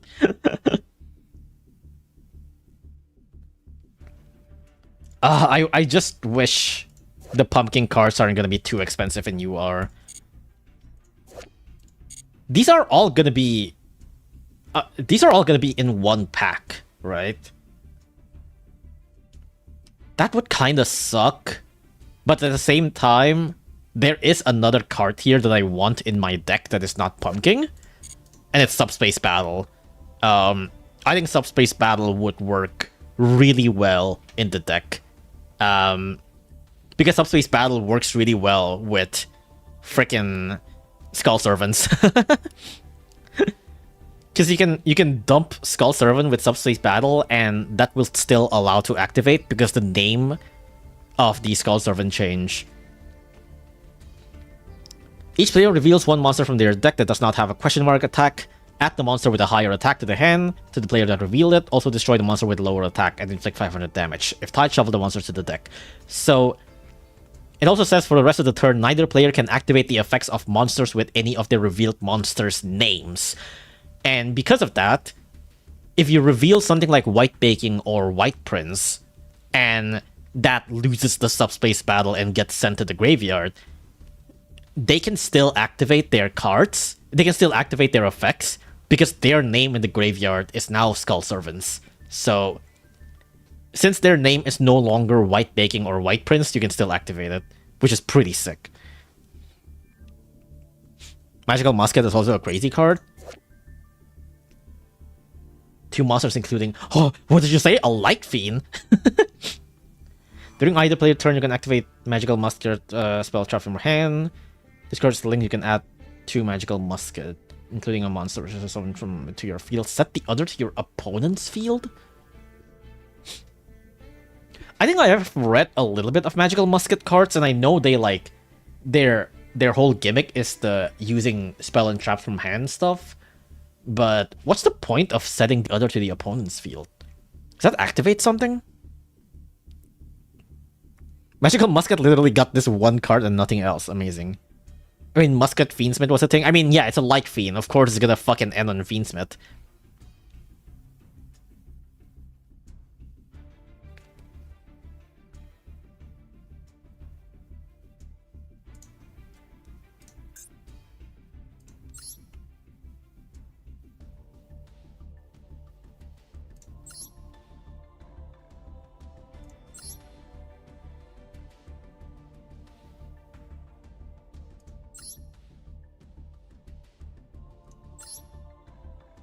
What's the point of setting that thing?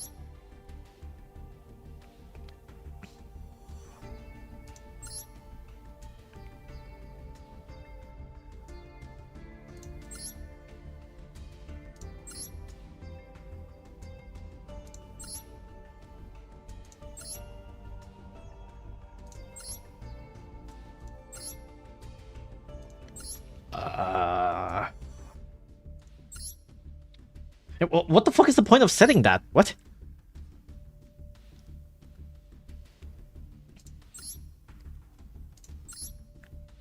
Is it just to like dump it to the graveyard or something? Their effects were always very strong, which is significant for that link support. They never had an easy way to search their cards, now they do. Right.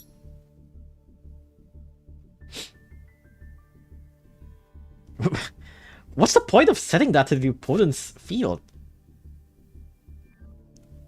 The link 1 magic musket effect? There's a link. Add magical musket in the name of your hand at the number of... Oh, because up to the number of your monster your opponent control? Right. So it just adds like... It just adds another monster to your opponent. I guess that means you can... But... I guess I can see it, yeah. It's like... If you can make the link 2 can... add 1 to hand, summon the other to the field. So on turn 1, you'll have like a way to activate the link 1. I see.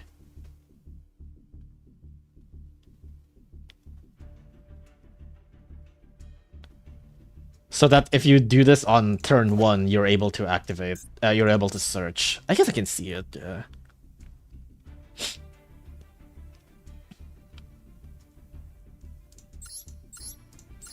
Their gimmicks are pretty cool, but it does feel like a lot of their monsters are kind of lacking. And you probably need to run like a lot of bricks. Rexrite for hire. It's still really funny that for hire, for some reason, is specifically the only archetype in the game that changes the conventions of like the conventions of certain descriptions. Like special summon 1 monster for hire and not special summon 1 for hire monster. Just pretty funny. You don't have to give your opponent the monster, you can set any musket card. Oh! Yeah, I guess you can also set a spell, right?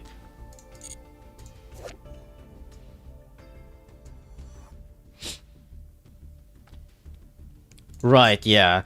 You can set a spell so that you can also activate the other one to summon based on spell and traps. Right, yeah, I guess that is pretty cool. That is pretty cool. It would be so fucking funny on a mirror match, though.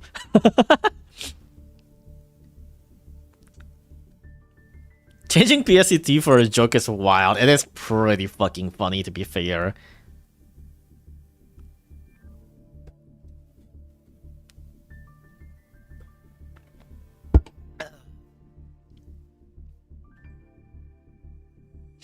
I don't actually know what's the gimmick of For Hire, except for the funny names and them being furries, but you know.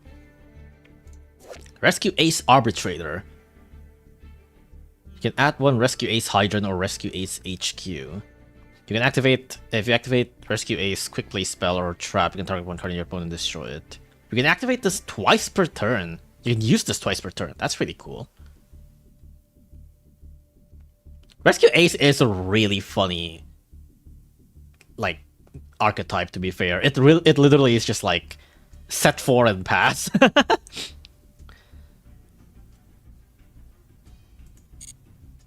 Set a spell or trap on a pendulum against Valmonica would be pretty funny. That would be pretty fucked up.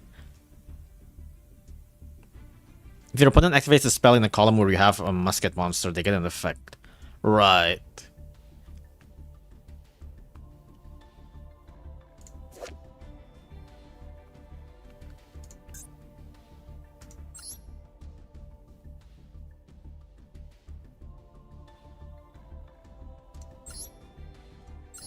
I mean, most of these cannot be activated if you don't have Magical Musket, but yeah.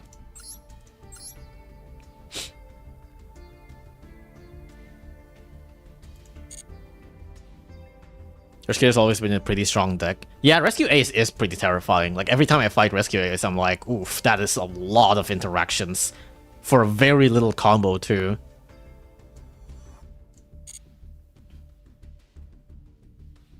Granted, you know, if you have, like, Harpy's Feather Duster, then... But that is a one-off.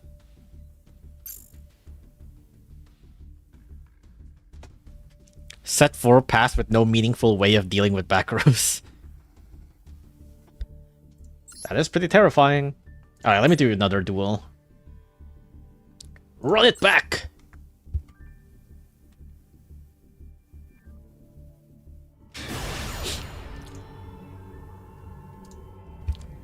I want to roll, but I don't know what to roll. I'll go second.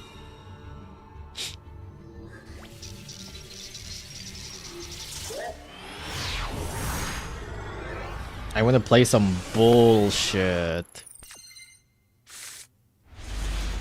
Purulia? Sure. Purulia. Super Poly in hand with Ecclesia, White Baking, and Rhinoheart. That's pretty good. Predaplant. Okay.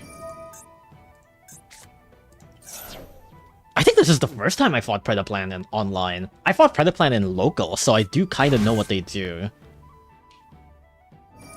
No, wait, I have fought a Predaplant before, I think.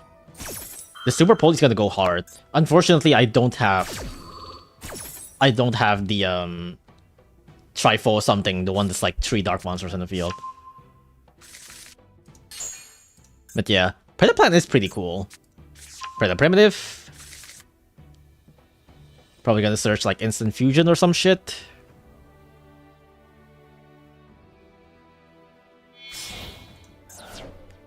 Synchro the Bib. Baltea summons from graveyard.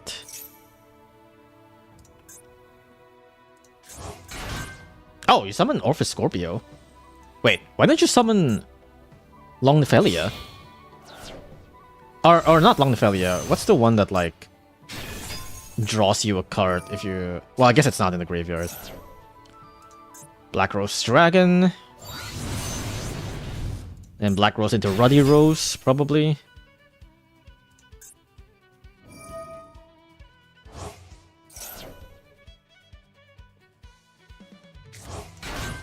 Oh, there we go.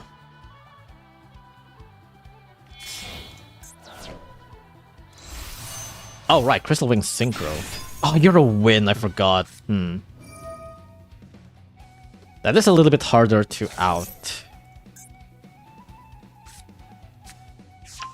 Instant fusion.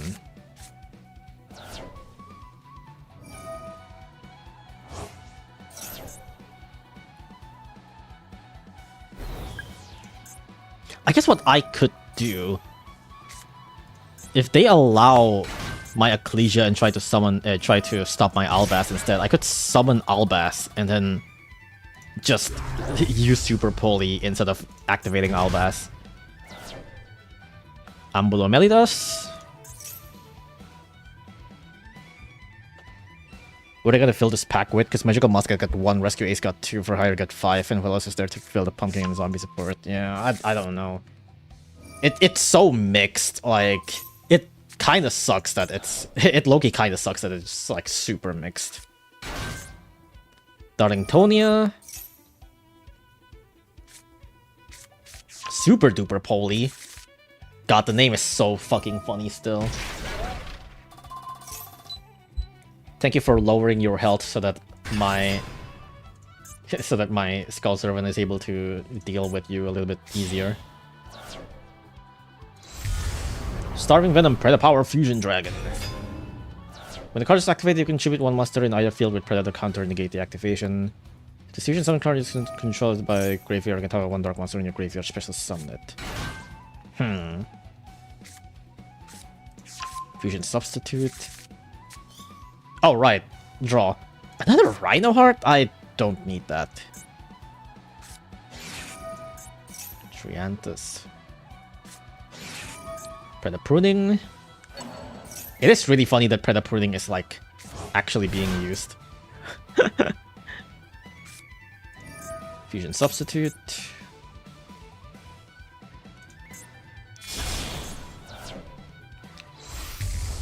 Dragostapelia. So I can super poly these two. But then they can summon a dark monster in the graveyard.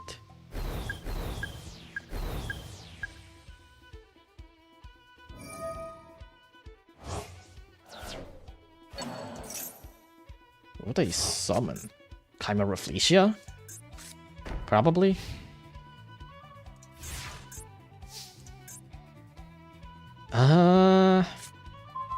Lacrima. Okay. When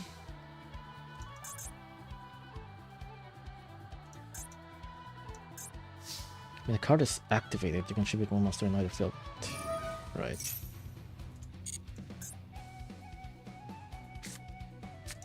Super Poly. Oh, terrifying. When the monster's effect is activated, you can negate the activation if you do destroy that monster.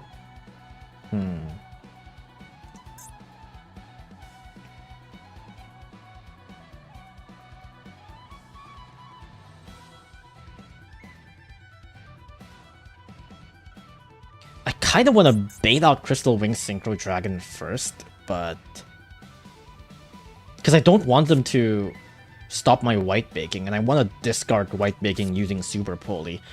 Well,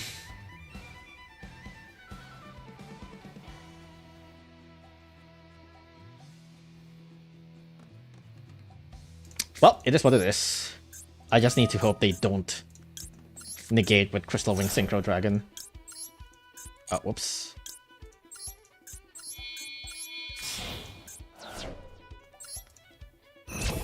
And then I'll probably special summon Ecclesia.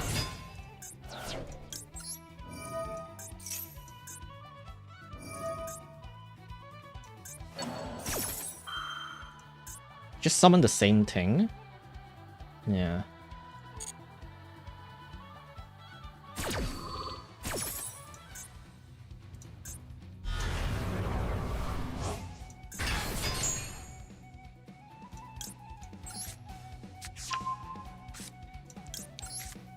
Kind of sucks that Lacrima's in hand, because my normal summon's probably gonna be Rhino Heart.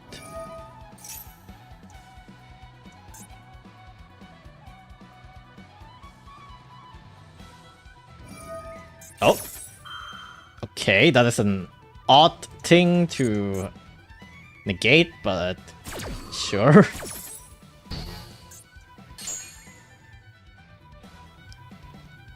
Um...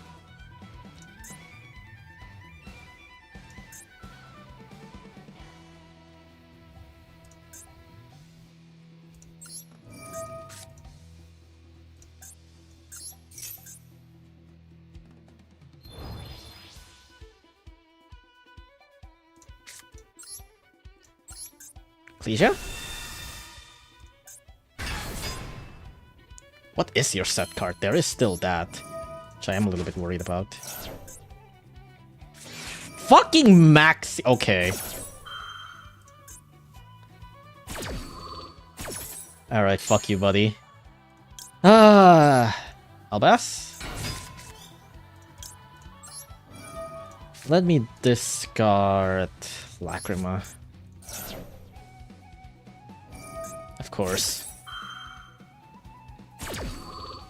Can't do anything about that. Now! Fucking Maxi. Maxi is gonna be so fucking annoying at this. Right, well, let's do Minerva.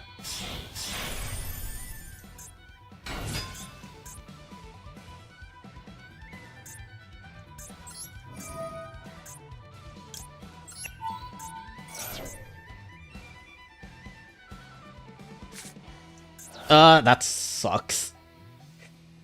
Well, there was someone Rhinoheart, effect.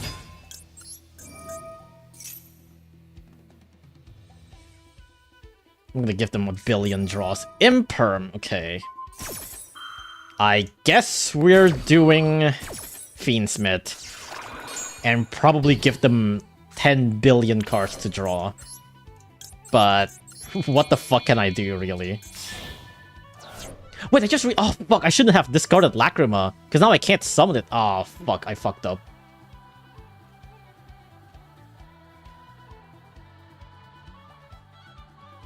Wait, yeah, I fucked up. Oh, I shouldn't have sent Lacrima to the grave.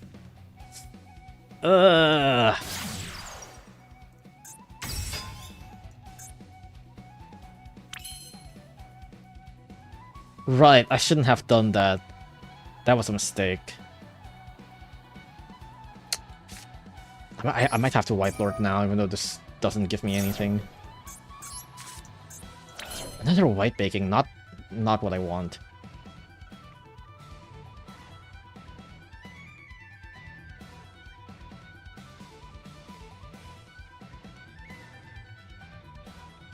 Oh, this mill sucks ass. 1, 2, 3, 4. Wait, hold on.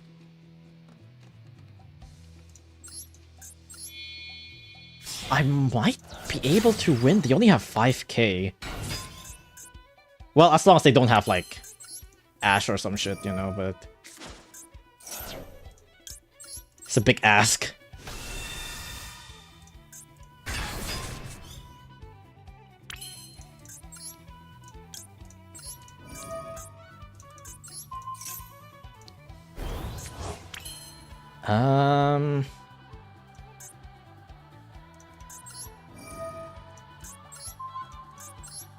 Send you to the graveyard.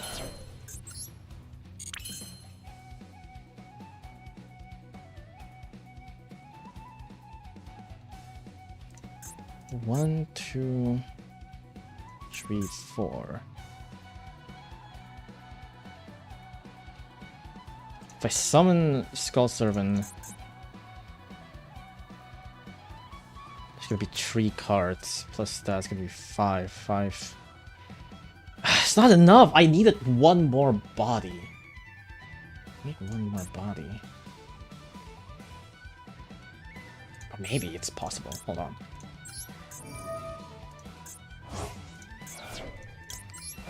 This is a rough one, but...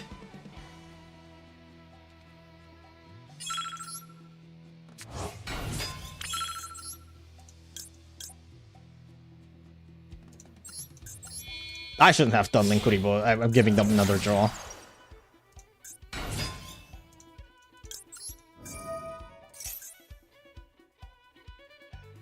Oh my god.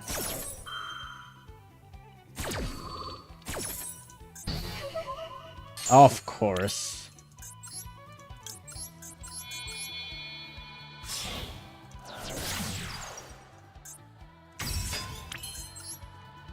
Let's try to make Pilgrim Reaper and gamble. Oh my god, you have something. Fucking Maxi, man! Fucking Maxi! Alright, whatever, man. Go fucking do your thing. Oh my god! Fucking Maxi!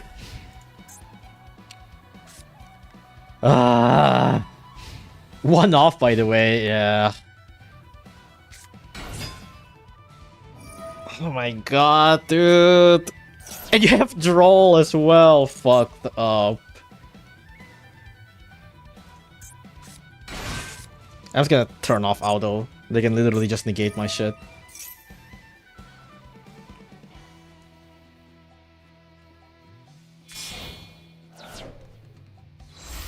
So stupid that all of the Dominus traps are UR. I mean, they are like pretty strong cards, so. Oh my god, dude. Fucking Maxi. I fucking hate that Roach. That fucking Roach that I hate. And people say that this is like for the balance of the fucking game, by the way. Yeah, because clearly the going second player is gonna be the one that's like benefiting from this. I mean, it sometimes is, but like, yeah. It's mostly not gonna be like that.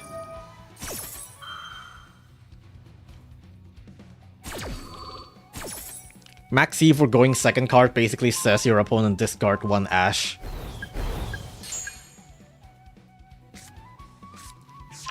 Why do you take this long to combo? I mean, I guess if I have like White Princess in hand, but even then you're level 1, so it doesn't matter. Dude, just kill me. Congrats on your fucking Maxi, bro. GG's. Have you ever thought about trying MPG? Not really. I think I'm fine with Yu-Gi-Oh for now. That damn bug, that damn fucking Roach that I hate. Ignore the other time, all the other time that I win because of the Roach, but you know. It's balanced. It's balanced if it's on my hand, you know. Oh my god, who the fuck am I fighting? Top 10k. What? WCS top 10k. WCS top 10k.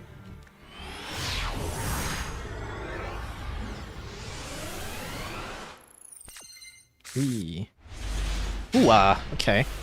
Ua and Halfness in hand, that's not bad. Albaz in hand is kind of doo-doo.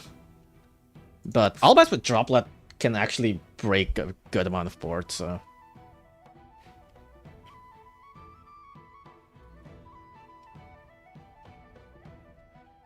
I generally really like what they did with Charmies. Not all of them are viable, but the ones that are good for the format. Whatever if I... Oh no, Matt! Oh boy. Just discarded Veiler? Oh boy.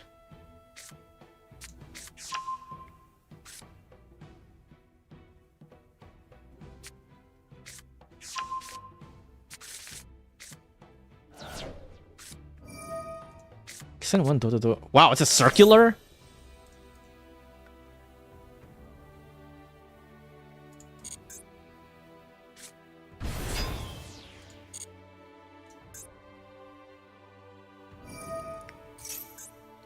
I mean, yeah, I guess I'll just Fua after this. Not that it really matters where I Fua. I guess I should have Fua earlier, I don't know. Do you have Ash? Oh, fucking course you open with Ash and fucking Veiler. And a one-card starter. Oh. Whatever, man. Discarding hand trap is not a good sign, means they have better cards in hand, yeah. Teller Constellar. You can banish one Teller Constellar from hand or deck, detach one material. I mean, I can activate Halfness. This effect becomes that banished monster effect when summoned.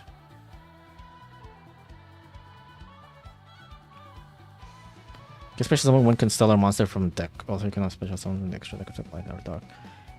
I mean, might as well.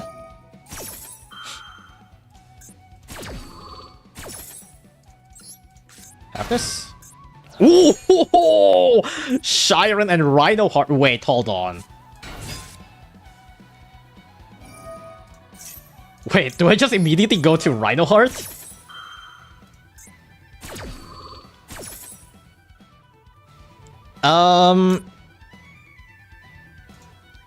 Or I can go for Rule Kalos. Rule Kalos is also entirely possible. Do I go Rule Kalos or Kaleido Heart? Fuck it, I'm just gonna go Kaleido Heart. But I don't know what I can even... Add one Teller Knight. Target monster. I don't even know what I want to... No, actually, I'm gonna go with it. Get Kalos first.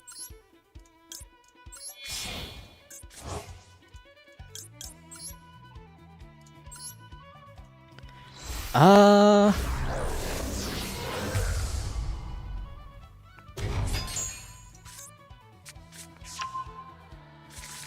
can add one Constellar card. Okay.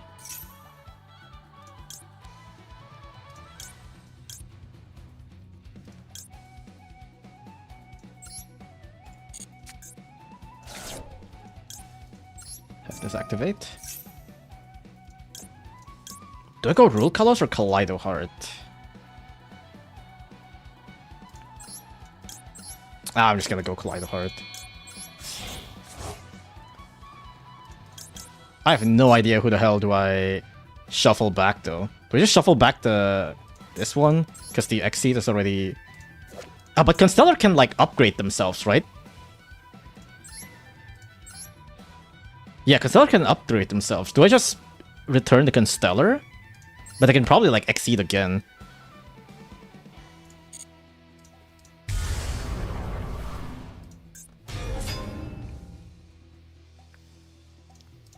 I'm just gonna return the Exceed.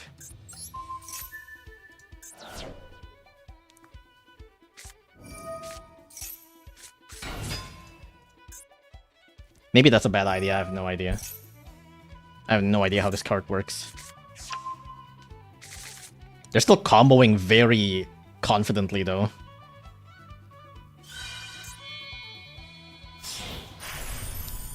Another one. Maybe I should have shuffled the other one, I don't know.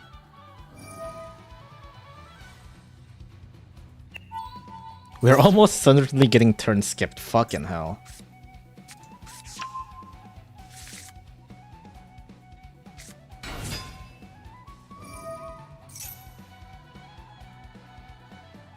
What do these cards even do going second?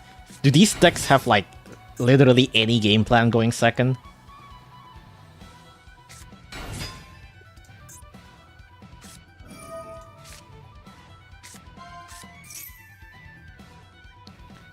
Rank 4 into another link 4 into another rank 4 into another rank 4. Okay. Zeus and Prey? I guess so. Good lord. Okay, I'm fucked.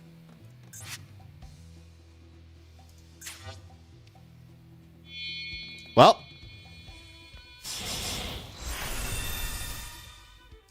I'm certainly fucked.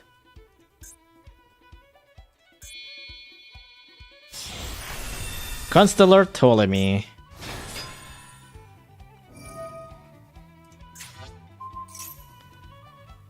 Well, at least I have Kaleido Heart to block for now.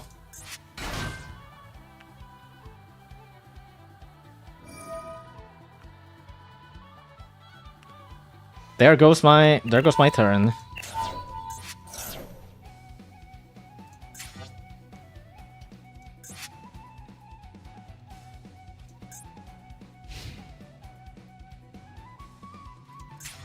Oh shit, I just realized Kaleido Heart is dark. And this says that, like, if this card battles are light or dark, during your damage calculation, you can banish that monster. Oh fuck, my Kaleido Heart's getting banished. Ugh. Okay, but surely I can survive a turn.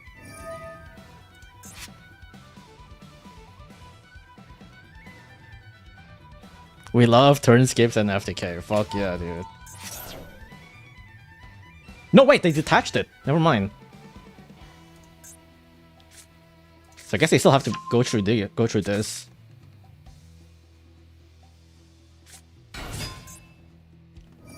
I mean, I assume it's not gonna be that hard, but you know.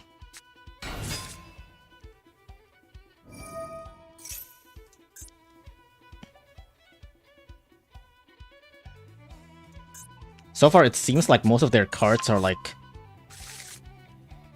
under 3k defense, so they're gonna have to like remove this somehow.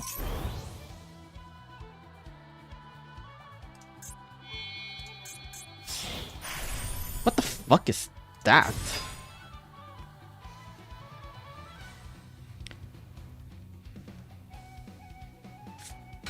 You target one face up in field and one exceed. That monster on the field gains half of the attack. Oh.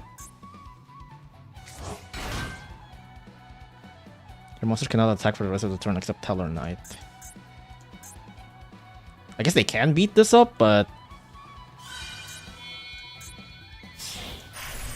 Stellar Knight Delteros. The ring can activate cards or effect when a normal special. Can attach one material, target one card in the field, destroy it. Oh! Oh! Well, I mean, do you have a negate? Oh, you do! Ah, fuck.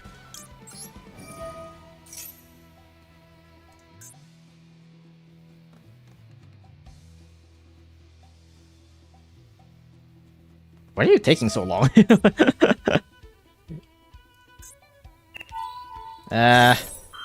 Well, cool turn skip, dude.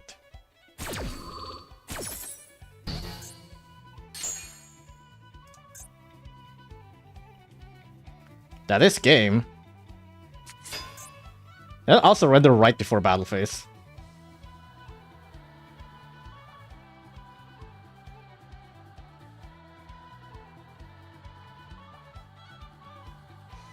Just to not give this guy, like, the satisfaction.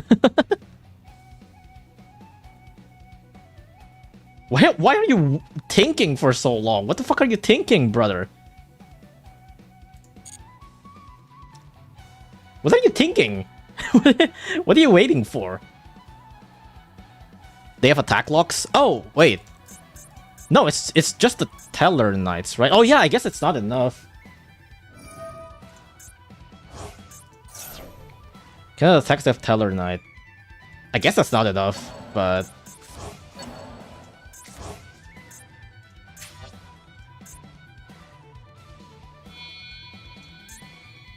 maybe they can make it work? Consider Ptolemy.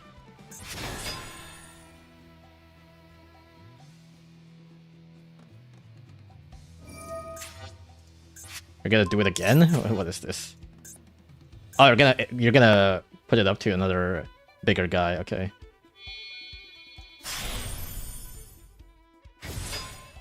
Wait, is this... wait, can they not attack? Wait, hold on. Except Teller Knight monster.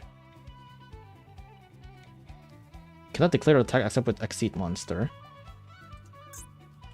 Wait, why are these three... why is Consider Ptolemy not able to attack?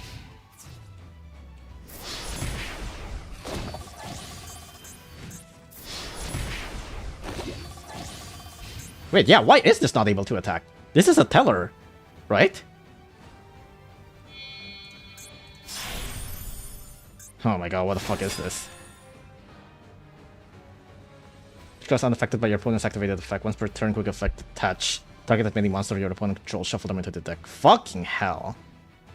Oh, well, you have 7 or more, never mind.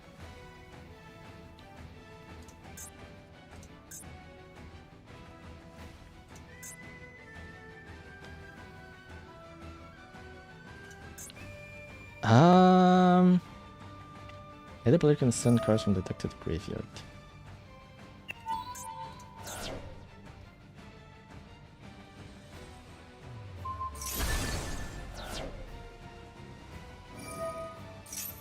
First I'm telling that. Huh? Wait, what? You touch to destroy. You can add one turn from deck to your hand. Another one? But that's... Well, I guess it's... I guess you can activate... another one?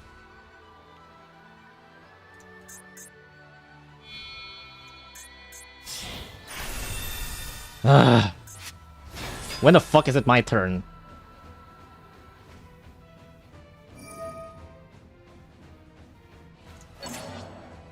This one doesn't have any material, so I don't need to care about that. This one's a bounce. This card's material. Neither player can send cards from the deck to the graveyard, and any cards returned from the graveyard to hand is banished instead. When a opponent's dark monster is activated, touch one negate. I need to destroy it. Ugh.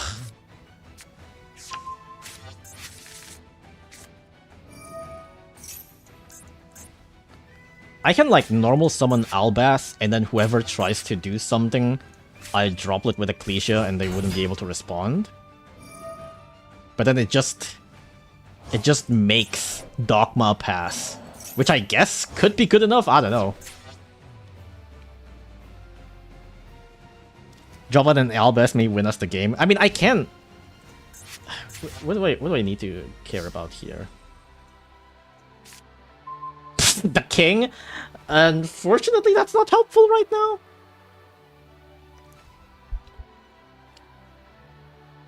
I guess I can Albaz, discard king, summon Ecclesia, and then do Fiendsmith combo? Another player can send cards from the deck to the graveyard and carry them to instead. Ooh, this one is also really annoying though. I need to kill this guy somehow. Target the many cards your opponent control, shuffle them into the deck. I can't negate both of these without just...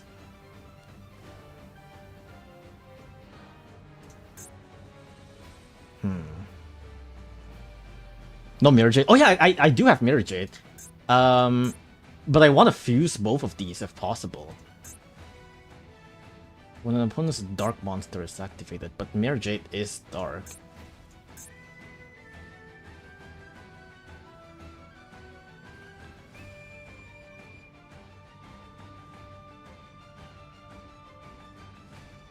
Like, I need to deal with both of these. And like, yeah, I can Mirror Jade, but... Just banish the other one? This one can negate and destroy. I mean, I guess if this destroys my Mirror Jade, that can kill everybody. I'm just gonna normal summon Albaz first. Oh wait, I need to discard as well to activate Albaz. Oh my god, I don't have anything in hand then, if that's the case.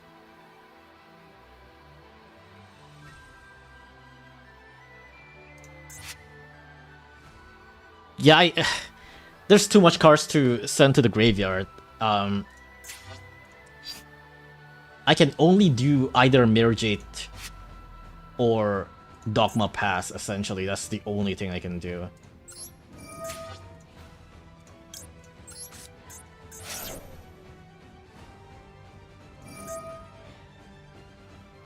Shuffle them into the deck. So now I can droplet that, and then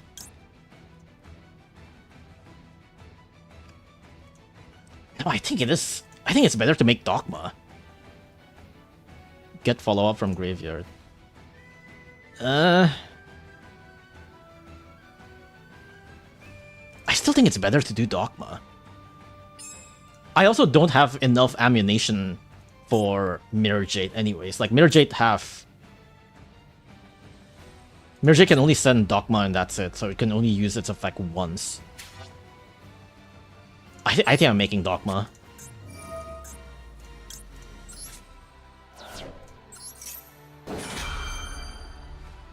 Dogma's unaffected anyways because of Ecclesia. I mean, they can like turn skip again or something, but...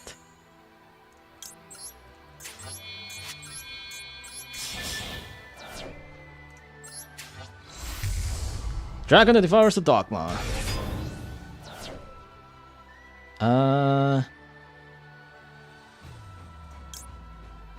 Do I even want to shuffle anything? I'm not even sure what I want to shuffle. What was that? Especially summon one Teller Knight monster from your hand or banishment.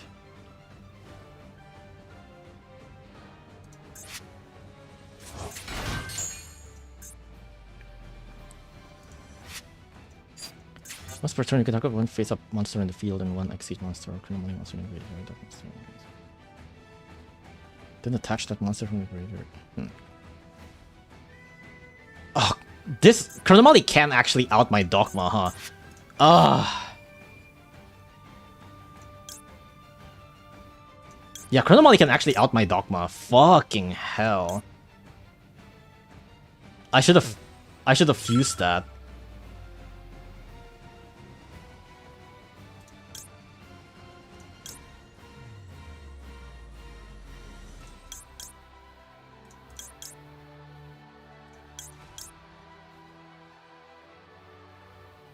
I don't know enough about these cards. Does it do anything without material? Yeah, this quick effect does not require material.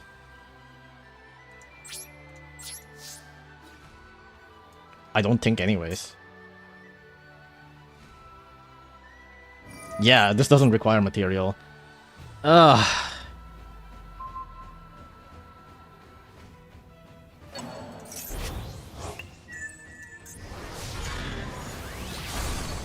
It still dies, but they can definitely out this later on, you know.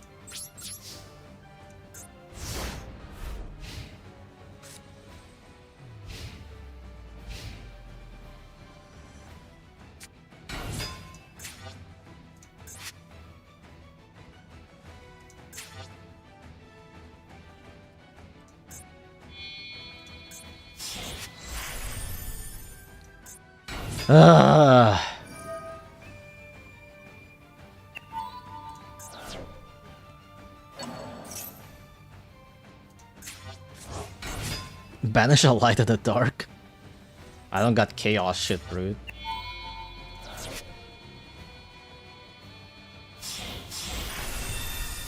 Topic Future Zex.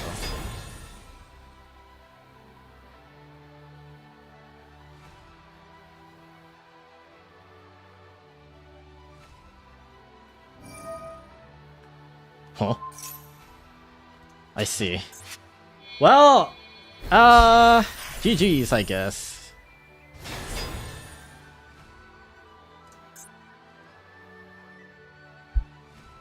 Full exceed monster you control in your opponent's graveyard. I mean, I don't have anything, but you know. Cool fucking turn skip. Awesome. Wow, you're so good. You're so good at Yu-Gi-Oh! Starting with the Ecclesia to summon Wellbass would be better, at least more materials for Droplet. I don't think so, because if I... Wait, what? Oh, I don't have Wellbass. I don't have Wellbass in my deck. I don't have Wellbass in my deck. Besides, they can literally just, you know, they can just negate my Ecclesia. And if that's the case, then like, then what do I do? Like, I can Droplet with King, and then what? It's like, even if I have Wallbass, it's like they just negate my Ecclesia, and then and then I would end up with less cards to Droplet. I guess I can like Droplet by sending my Albas, but even then, I would still need a discard to activate Albas anyways. I don't have enough cards in hand because they fucking ashed my fucking... They ashed my fucking Charmy, of course. Wow, what a fun and interactive game we've had. They have a couple of negate and bounces, so I should really go for a deck. Yeah.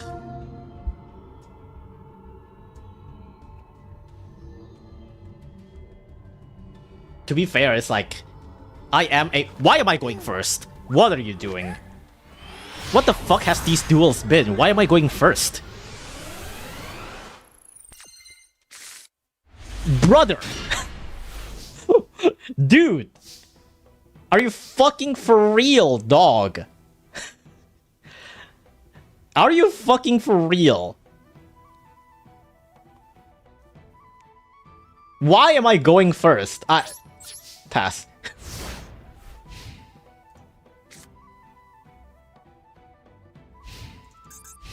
I couldn't activate. Predator plant? Why are you going first? What the fuck? I don't have a way to out this, by the way, as in like, well, that's fine. I mean, I have Perulia. I don't have a way to like stop them from doing anything here, by the way, because like the only thing that could possibly save me would be like the only thing that could possibly save me is White Princess, but if they put Predator counters on their monsters, then they would be at level 1. And if they are at level 1, then White Princess don't do anything.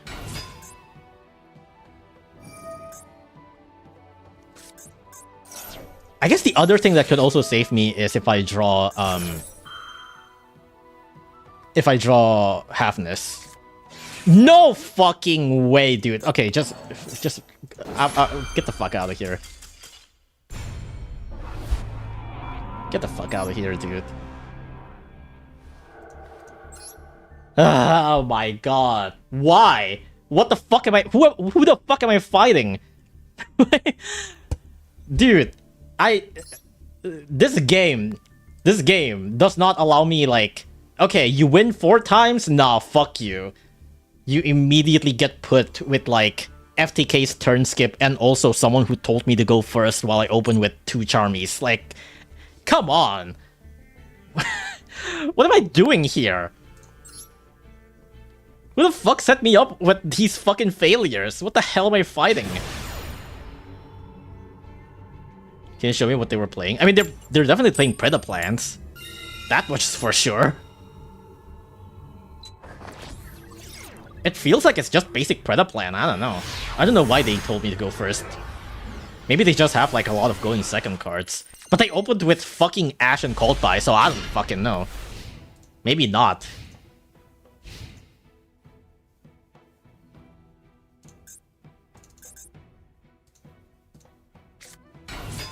Wild Bass, okay. They're not using the Wild Bass special summon. So I guess they don't really have any other normal summonable monster in their hand or something. Or I guess they don't want to get locked. But locked from what?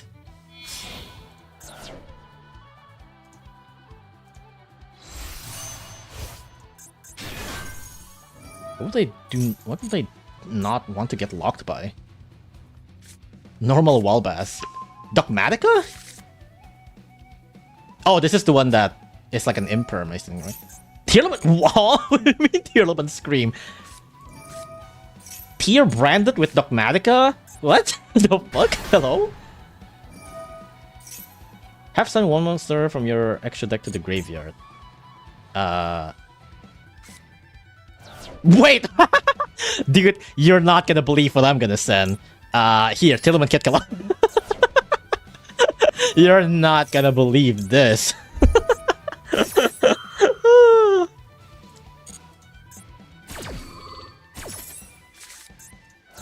Oh, the mill sucks ass though. And their mill is actually good.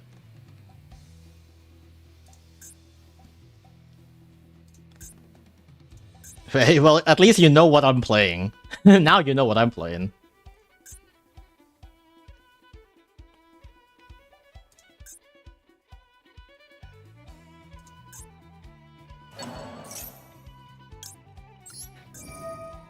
I'll send my Skull Servants.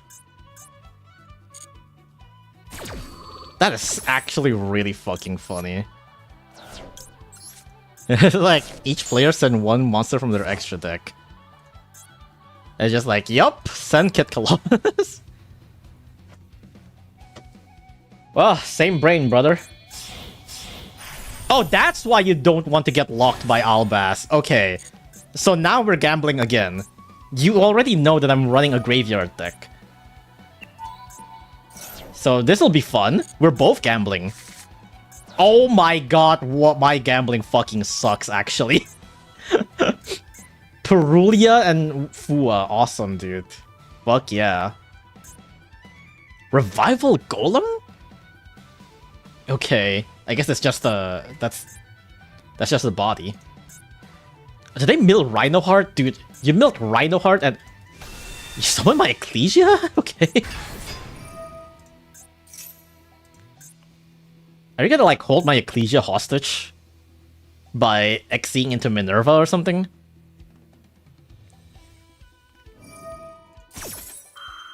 Oof, Rhino Heart. And Heartbeat, okay. This is a pretty funny match, I gotta admit. This is when a spell or trap negate. And then shuffle, okay. Oh, you have Chiron in hand, jeez. That's pretty terrifying. I'm assuming you're gonna exceed into Minerva and keep my Ecclesia hostage or something. Gamble harder.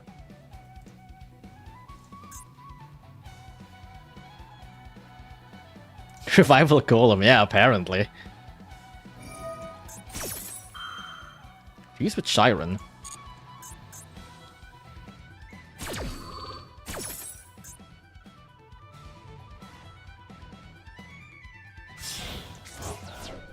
I feel like you're kind of messing up the order, but that's fine, I guess. Get Colossus.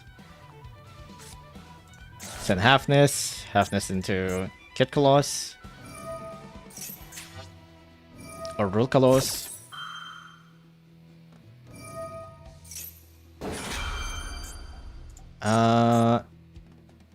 Then send one monster from your hand to the graveyard, right.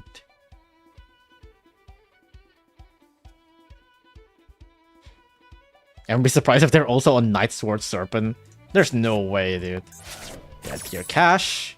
Send 3. They have Lacrima too! Oh my god, we're actually running the same fucking deck. Rule Colossus. Krishtira middle 2. Well, except we don't have, you know... we don't have, they don't have Skull Servant. Glop Blop. Lurie. Oh god, okay. And then they're gonna do Fiendsmith combo. Fuck yeah. Watch this, they're gonna... Watch this, it's gonna be Moon of the Close Heaven.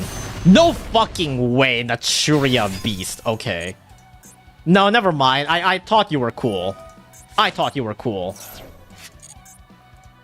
And they use my fucking Ecclesia to summon their own Albaz. Fuck off. Okay, I thought you were gonna be cool, man. Never mind. Moon of the Close Heaven, of course. I'm just gonna turn off the trigger. What can I even do here?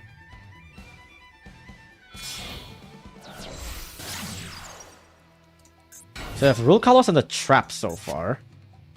I don't think they have any graveyard effects currently. But now my Foolish and Tract is essentially dead. Oh right, you summon an Engraver because your Lacrima's on the graveyard. They might not actually be able to do full Fiendsmith, if that's the case. Fallen Versus, I guess that's to revive. Yeah. They're gonna steal my card again. There's really nothing good to steal. It might not really matter. They probably would just resummon Lacrima or something, right?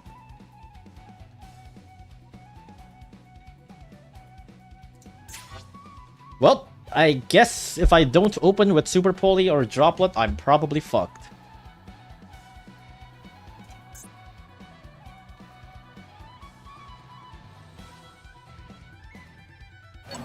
Dogmatica Lawbringer? Okay. I guess it doesn't really matter in the end.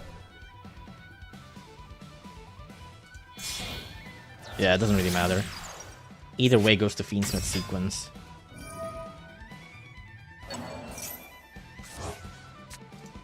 Oh. Right, I didn't have that before.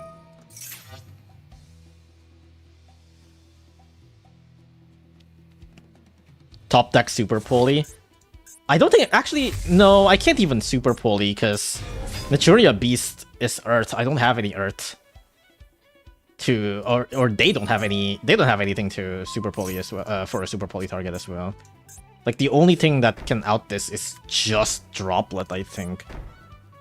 No, even then, even if I Droplet, they can still activate the trap and then use Desiree to negate. So it doesn't really matter, I don't think.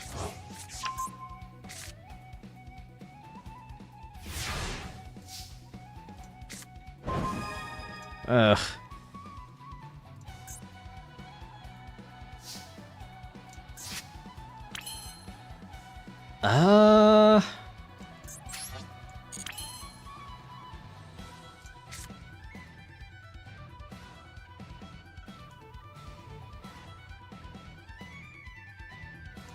Can't even really threaten to super pulley. I mean, I could just try anyways.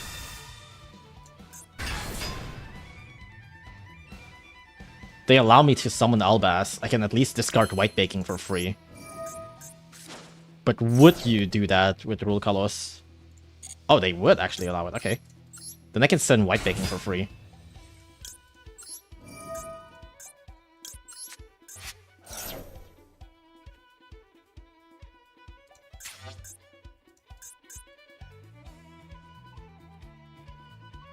Unfortunately, I don't have much ways to break boards right now. Fallen Virtuous, okay.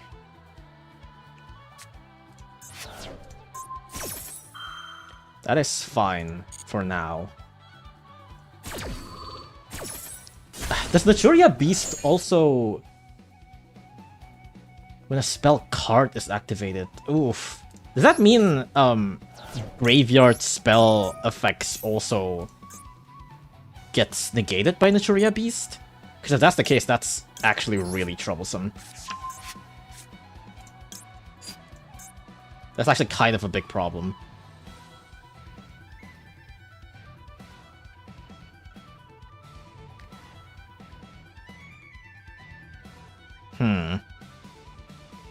Only card activation, not effect. Oh yeah, I guess then that means spell activation is fine?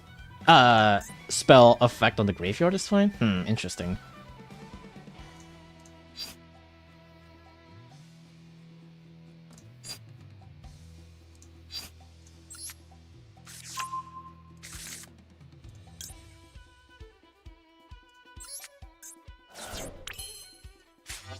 Okay, so...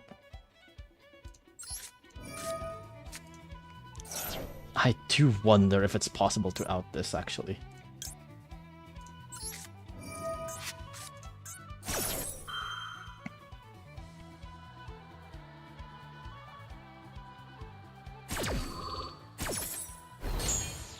Okay. No 9. Both Halfness and Chiron is milled. Do we just activate them both? I think I'm activating them both. One can make Rule Kalos, the other can make Rhino Heart.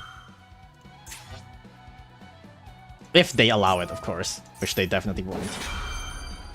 That's fine. At least I can still summon one.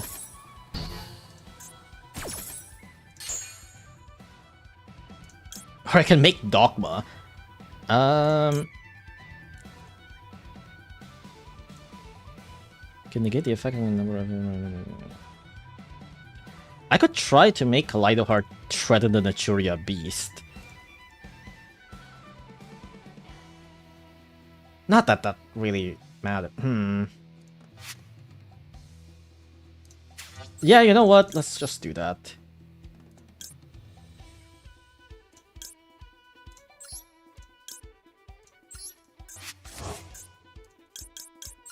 Let's just threaten the Naturia Beast. Not sure what the other trap they set is.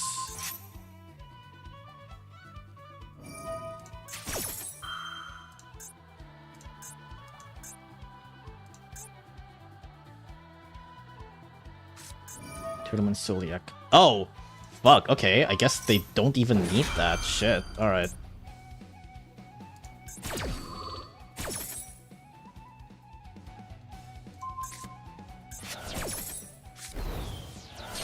Of course they milled Halfness. And Mudora. Fuck. Oh fuck, they milled Mudora. That's really bad.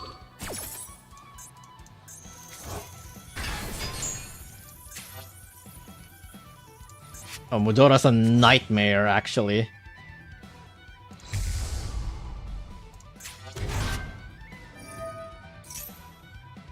Maybe I can bait their Mudora by trying to summon an Engraver. Because that's not actually what I want. I want to summon a zombie. Wait, they're not using their Mudora? Huh, okay. I mean, in that case...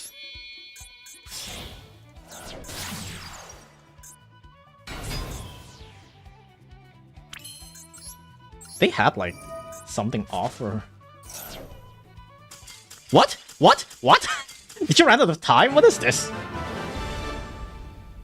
Oh, yeah, it is time. Wow, okay. That's pretty funny. Yeah, I guess they toggled off because no time.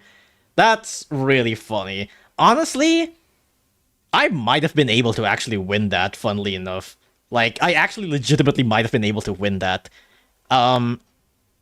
Provided that the only other interactions they have is that one Tearlament trap that they set that is a spell trap negate, and the other one is the other one is freaking what's his name? Fiendsmith. I'm still able to normal summon King and also summon a zombie from the graveyard with 0 attack to crash into Rex Tremende, and then summon a second King, and then attack both Naturia Beast and Rex Tremende. I actually could have potentially win that. And if they negated my King, I could just crash my King, summon it back. So it's actually possible. I actually might have been able to win that, which was really funny. But yeah, GG's. I mean, kind of sucks ass that you end on Naturia Beast, but otherwise kind of a cool deck.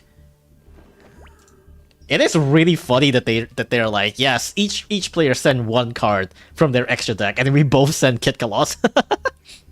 Every tier player nightmare is this timer, yeah.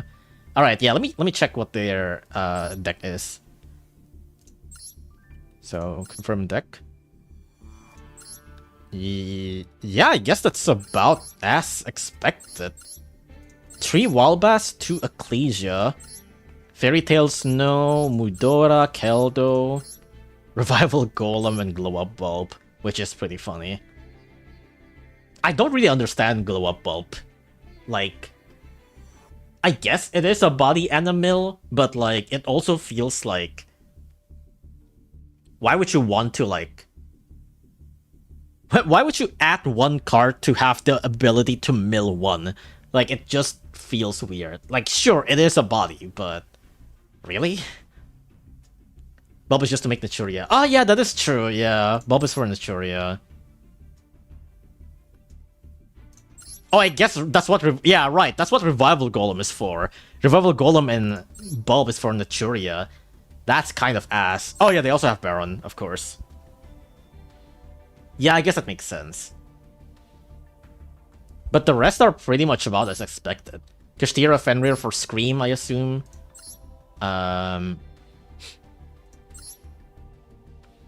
Wait, yeah, is it? Wait, hold on. You can add one Kashtira monster from your deck to your hand. Wait, what is Kashtira Fenrir for? Is it just for a pseudo hand trap, essentially? Well, not hand trap, but like just for the banish effect? Is this purely? Oh, I guess it's for Kashtira, but you don't even really want Kashtira in hand, huh? Well, I guess that's that. Destrudo the Lost Dragon Prison. What the fuck is this? This card's in your hand or graveyard. Pay half your life point. Target one level 6 or lower monster you control. Special summon this card. If you do, this card's level is reduced by the level of the target monster. Also place this card on the bottom of the deck if it leaves the field. So it's for a level 6. No, wait. Level 6 or lower monster you control. Special summon this card. If you do, this card's level is reduced by the level of the targeted monster. So it's for a level 7 synchro? But you don't have a level 7 synchro. I guess it's just for a body? Surely there's a better card for this. Destrudo makes Baron as it becomes tree.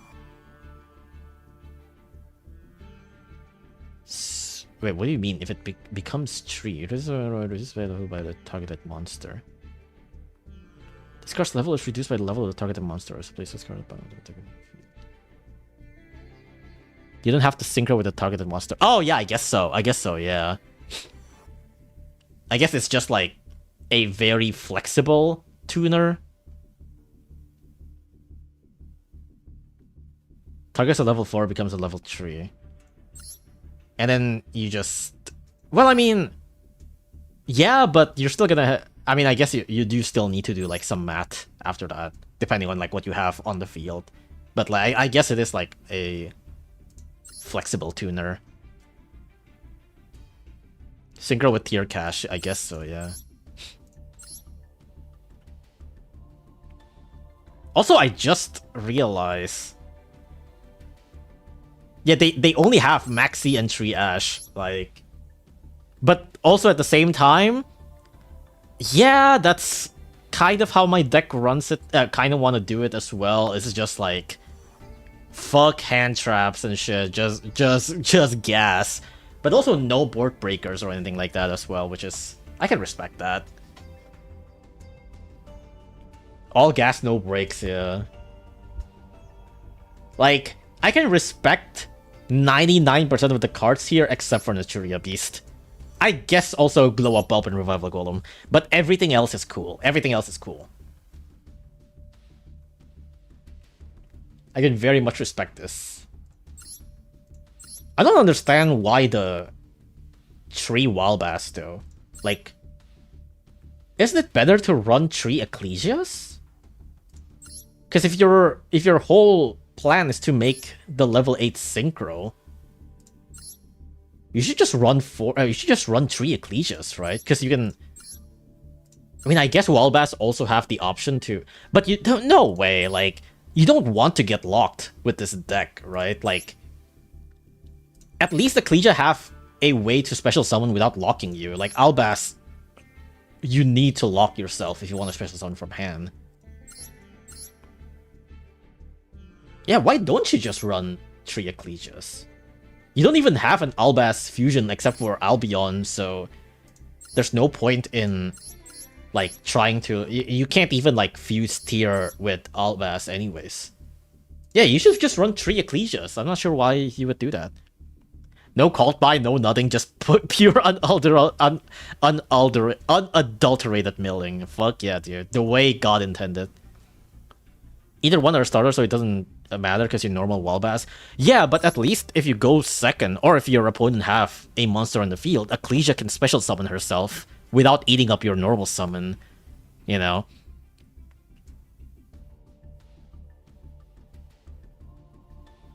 And it's still gonna end with, like, the same thing, essentially, right? Like, you're still more or less gonna end on the same thing. If your main goal is to just make the level 8 synchro. That is pretty interesting, though, to make, like, level 8 synchro, get 3 Champion of Sword Soul, and then that grabs Dogmatical Lawbringer, and then Lawbringer summon itself to make Zombie Vampire. That is actually a really cool combo, now that I think about it. Damn, I kind of want to steal that. I already have Zombie Vampire, I just don't have 3 Champion of Sword Soul. At least I don't think I do. That is actually kind of interesting, huh? Damn, I kind of want to do that now, shit.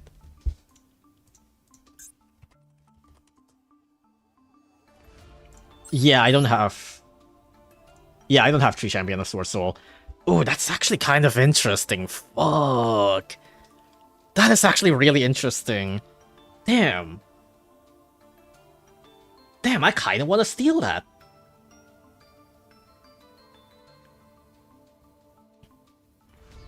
How effective is good last resort option for going second and first?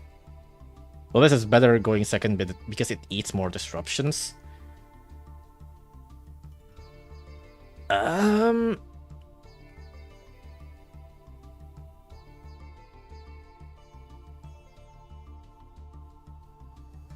don't know, like... Because you're still gonna have to normal summon Wallbass, right? Like, you can't special summon it in the deck. Like, you have to normal summon it. If you special summon it, your whole deck is locked. And, like, either way, you're gonna eat up a normal summon. Like, it's better to... I don't know. You don't have to? You don't have to what? You don't have to normal summon? I mean, with the deck they're running, they definitely have to. Like, because or else they're gonna get locked into level 8 Synchro and Fusion, right? And a level 8 Synchro and... Yeah, level 8 Synchro and level 8 Fusion or something? I guess they can still... No, I think it is, like, specifically level 8 Fusion, right? Wallbass. Yeah, level 8 Fusion or Synchro. So that means they're locked from Kit Kalos, they're locked from Kaleidoheart. Like, they can still summon Drill Kalos. But almost their entire deck, almost their entire extra deck immediately dies if they try to special summon Wellbass.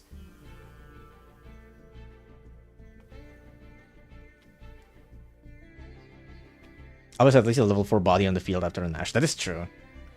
You don't have to win on the same turn. But then what are you gonna do on the turn, if that's the case? Like Ecclesia doesn't even have, like, a really good target here. They don't even have normal Albas to try on a Super Poly, or any Albas fusion, really, to try on a Super Poly, or... they don't have Quem, they don't have Cartesia. It's like, what are you gonna do if you're locked?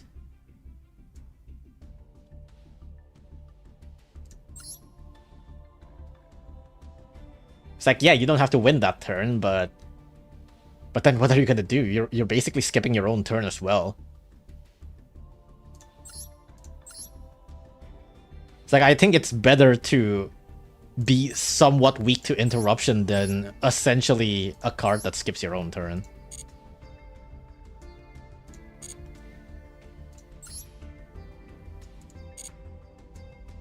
Can at least summon Rule Kalos? I mean, sure, but it's like, okay, imagine it like, if you have like, well, I suddenly forgot your name. If you have, like, Rhino Heart in hand, and, like, a bunch of other random shit, it's like, if you want to normal summon Rhino Heart, it's like, you know, you need normal summon. But then if your other usable card in hand, let's just say somehow all of the other card in hand are, like, the traps or something. It's like, all of the other cards in hand is just Ecclesia. You can at least, like, you know, special summon Ecclesia. But if your other card is like Wallbass, and it's like, fuck, I normal summon I special summon Wallbass, and then fucking and then I try to have to mill 2 Aqua monsters to make no, you can't even make Rule Kalos, because then you have to send Kit Kalos somehow. You need to have Kit Kalos somehow in the graveyard, right? Which I guess you can if you have Dogmatica Lawbringer, but then can you get there? I guess if you synchro and then into Dogmatica Lawbringer, and then Lawbringer send Kit Kalos, and then you do the fusion summon, but it's like, can your opponent even... Would your opponent even let you get to that point? I don't know, man. Like, I think normal summon is just a really... Like, your normal summon just feels like a really, really important thing in general.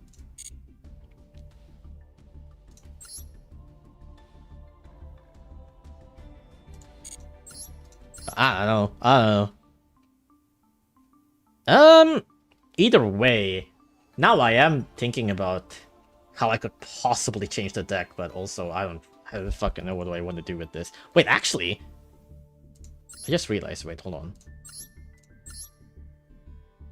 Oh no, okay, yeah, they don't have the rank tree. Yeah, they don't have the link tree for the Fiendsmith, so I guess they really don't rely on. But I guess they do have Desiree. Yeah, I guess they do have Desiree.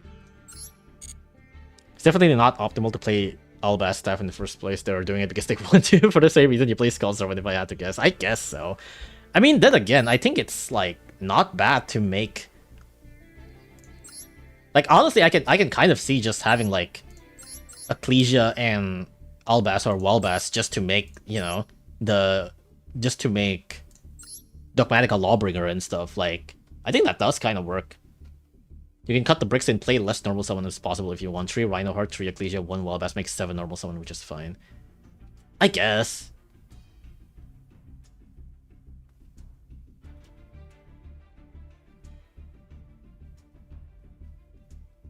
Maybe I should try, like, pure Tearlaman at some point. This does feel like more or less pure Tearlaman, though, right? Like... Aside from the Churia Beast. This does feel more or less pure Tearlaman. Like, they basically don't really do anything with the branded cards.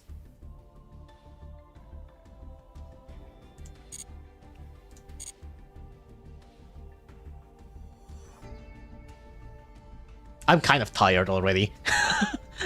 I don't know why these duels have been eating up my energy, dude. I've just been... My energy got, like, drained. Let me get this drink.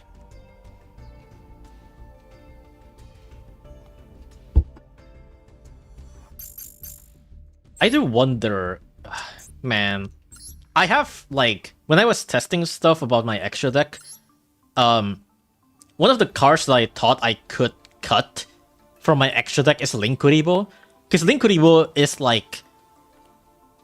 almost entirely specifically only used if White Baking is the only normal summonable monster in my hand, and I don't have a way to discard White Baking, and therefore I can, like, normal summon White Baking, turn into Linkuribo, but it's like, I tried cutting Linkuribo, and then, like, the subsequent duels have all just been, like, open with White Baking and no way to discard it, and I'm like, fuck! I was like, fuck, I shouldn't have cut Linkuribo. Same thing with, I think, Garura. Like, Garura is also another card that I thought was like, maybe I could take out Garura, because, I think most of my Super Poly goes to Mud Dragon, and Super Poly is a little bit rare anyways. And then I cut Garura, and then I open with Super Poly, and the opponent have, of course, same attribute and same type, and I'm like, fuck, I shouldn't have cut Garura.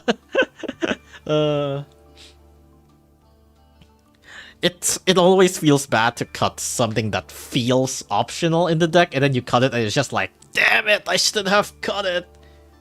Every duel takes like 30 minutes. If you're asking Battlecat's question, please ask Discord server. I am not the best person to ask. Highly recommend to just ask Discord server. Also, this is not your Google. Please just open Google. It's much easier to open Google than type in Twitch chat. This is not a Battlecats group Discord server. Please don't ask stuff here. Was AFK for a bit? What I miss? You missed basically a Tearlaman mirror match, which was pretty fucking funny.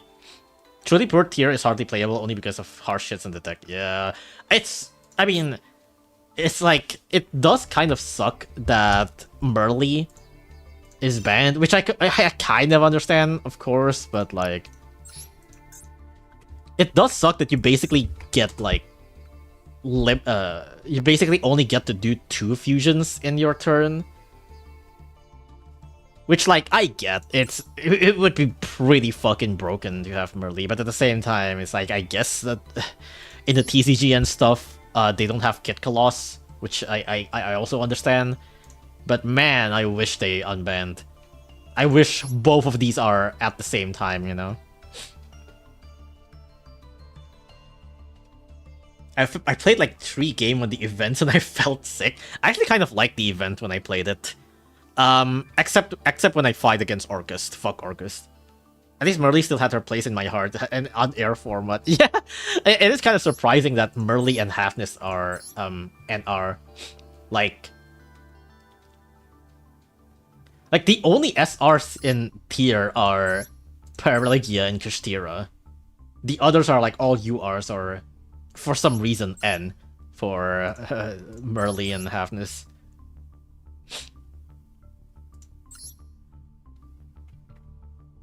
You know, in Asian English, they don't have any of the tier 11 cards banned. Like, all of them are at 3. But the only ones that exist, like the only ones that have been printed in Asian English, is Shiren, Halfness, Merly, and Perlerio, like, and the field spell. So, you can have 3 Halfness, 3 Merly, 3 Shiren, and 3 PPP, but there's no fusion for it. There's no fusion target. You can make like Garura. There's also no Rhino Heart and no Tier Cash. Like, yeah, you can have 3 Halfness, 3 Merly, 3 Shiren, and 3 PPP. I can't believe they bend the NRs and leave the URs alone. I think that's just... Well, I mean, you know, PPP is a UR. But, you know, it is a gacha game.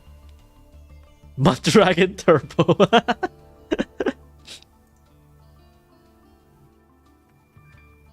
You know, I mean, technically speaking, if you have 2 Mud Dragons on the field, you can make yourself to have, like, protection for 2 types, right? You can have your monsters to be protected from 2 types. I played 60 card tier 11 Witchcrafter, and playing tier Mirror was crazy. Which one is Witchcrafter? I think, like, tier 11 Mirror in general is pretty crazy. I mean, you saw what happened earlier. Like, I basically had my turn 0 plays as well. Well, not really. I didn't get to mill any of the tier cards, but I was able to, like, mill here and there as well, which was really funny. I think it's also funny that I think they end on Rexamende instead of going for Pilgrim Reaper, because I think they realize that I'm like, oh shit, they're also playing a mill deck. So if I run Pilgrim Reaper, I'm also gonna mill them. I mean, they already milled me using Zombie Vampire, but you know. Witchcrafter. Oh, these girls. I mean, I've seen these girls because this is the one that holds hand and is gay as fuck. But that's all I know. You can banish this card and 1 Witchcrafter spell in the graveyard. This effect begins that spell. Banish this card from your graveyard, target Witchcrafter added to your hand. Banish this card, draw 1, then send 1 Witchcrafter from hand to graveyard. Or if you have none, banish your entire hand. Banish this card from graveyard, send 1 Witchcrafter from your deck to your graveyard. Yeah, I guess there is a lot of graveyard effects here. 1 Witchcrafter monster and 1 Spellcaster. PPP ban was uncalled. They did like 2 years after the deck was released just because Jesse won with his favorite deck. Fucked up, dude.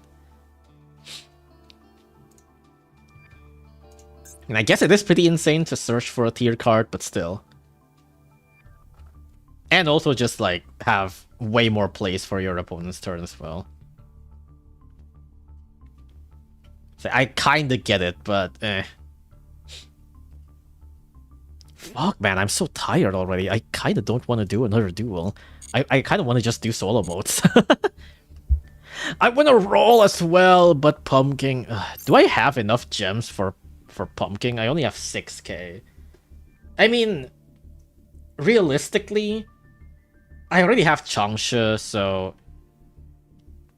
How many Call of the Haunted do I have? I think I really only need like 2 Call of the Haunted in the deck if I were to ever put Pumpkin, so...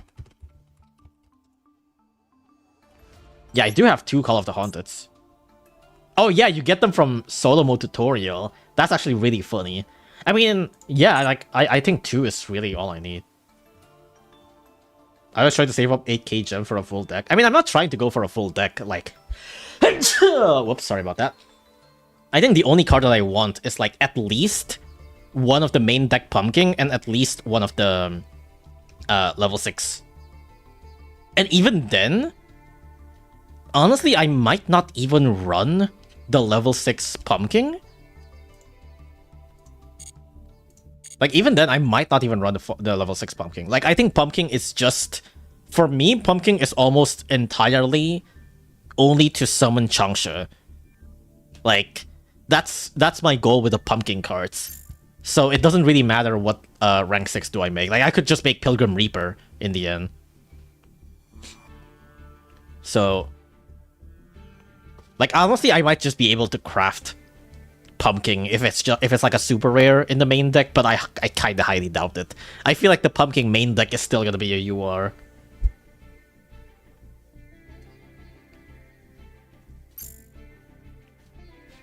Hand effects on zombies are really rare, and Snake Girl has that. Yeah, I mean, there is, like, you know, Snake Hair and Ectoplasmic Fortification both essentially searches for Pumpkin. Like, they both do essentially the same thing. So it's like either of them are good, but they're probably both gonna be super rares, at least. Like, Snake Hair and Ectoplasmic Fortification's gotta be at least super rare each. Maybe even one of them are UR, who the fuck knows. But I kinda highly doubt it. I feel like Snake Hair and Ectoplasmic's probably gonna be SR. And then they're just gonna put, like, the Mammoth and the Army Zombie SR. Call of the Forgotten is probably also a UR, who knows? Even though Call of the Forgotten... No, Call of the Forgotten might not be a UR. Call of the Forgotten isn't even that good. But yeah, honestly, all I need is just the main deck Pumpkin. And then either Snake Hair or Ectoplasmic, which is essentially a Pumpkin in hand. Like, they both search Pumpkin, so...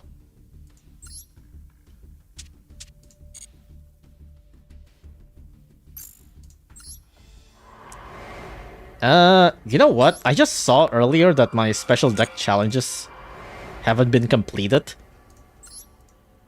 Let me just play some slow Yu-Gi-Oh! And play some special deck challenges. How about that? Why are some of these, like, not played in the middle? Fighting Heroes, huh? Destiny Hero. What is the loner? Oh my god, it's so much bricks. There's 10 billion bricks here. Good lord. Your opponent is dueling with a deck based around Destiny Hero monster. If the effects of Clock Tower Prison or Destiny Hero Dreadmaster are in play, you may find it more difficult to inflict battle damage to your opponent. Focus on destroying those cards to create an opportunity for you to deal damage. Try using cards like Elemental Hero Grand Neos to return monsters to your opponent's hand, or Elemental Hero Wild Wingman to destroy their spell and trap cards. Alright, let's try this. I'm going second, of course. Let me get a drink. You know, speaking of zombies, it is kind of crazy that I feel like zombies are really weird because, like, so much of them really wants to be in the graveyard, but then there's so little cards that actually mass dumps cards to the graveyard, which is really funny because the only card that I know that does that in zombie is actually just Skull Servant. Like, White Lord is basically the only card that can mill multiple zombies at once, which is really weird. Like, like, there are a lot of zombie cards that mill specific cards to the graveyard, but, like, very rarely any of them mass dumps to the graveyard. Pilgrim Reaper and Zombie Vampire? Yeah, but Pilgrim Reaper is extremely difficult to summon in a pure zombie deck. Like, the only reason why Pilgrim Reaper is able to be summoned easily right now is... Well, not right now, soon, is because of Pumpkin. Because Pumpkin make rank 6. And the other one, Zombie Vampire, I guess you can do if you make Horus, but, you know, Horus aren't really zombies. You can make Zombie Vampire if you do Vampire Fascinator. Vampire Fascinator, steal one, and then Zombie, and then you steal another one. Because, you know, you can treat opponent's monster as level 8 for Zombie Vampire, so there is that. But it's still like... I don't know, man. It's kind of just dumb. Anyways, what do we got here? During the next time I face a discard, send it to the graveyard, fish summon discard from a graveyard, banish it, leaves the field. Discard is attack or is attack. Your opponent draws one card and show it. What the fuck? What do you mean your opponent draws one card? Why would you do that? If it's a monster and the battle phase, the spell, if this card is attacking, you can change it to a direct attack instead. Change this card to defense position. What the fuck? Why would you? Why? Just play grass? Nah. It's like, I guess, but Once per turn, you can reveal one fusion monster from an extra deck and send one of the fusion material whose name is mentioned from the deck to the graveyard. This card's name given to the monster. Neospace Connector. Isn't this what that guy used for Exodia or something? Send one Neospatian or Elemental Hero Neos from your handed deck. Contribute this card, target one Neospatian or Elemental Hero Neos in your graveyard, special summon in defense. You draw one level 4 hero level monster in your graveyard. Special summon it. This card uses fusion material. You can send it to graveyard, banish, control one card to discard one card. Gains 800 attack. When it destroys a monster by battle and send it to the graveyard and inflict damage to your opponent. During the end phase, shuffle this card to the deck. What? During the battle phase, an elemental hero monster control will destroy battle. This turn you can make battle damage from one of your monster damage to. Wow, these cards sucks ass. You can special summon one Neo-Spatian from your hand or deck in defense. I guess Neo-Space Connector is good, but... Oh, who the fuck do I summon with this? See, all of these are just fucking vanillas. Awesome.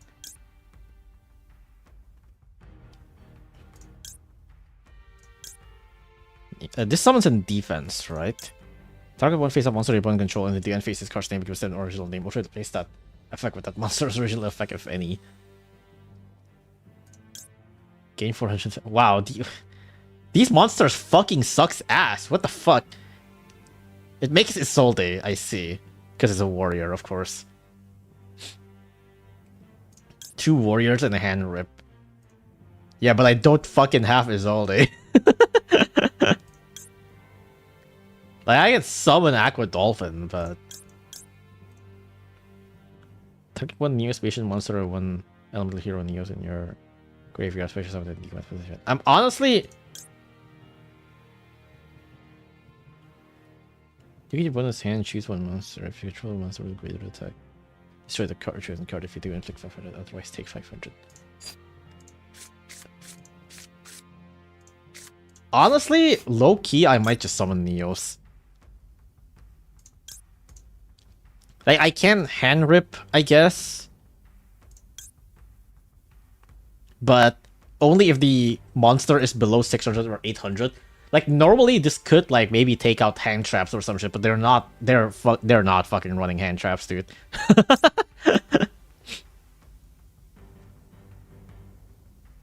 And I can't rip spell and traps as well, right? Fuck it, I'm just gonna summon Neos. I know this is defense, but whatever.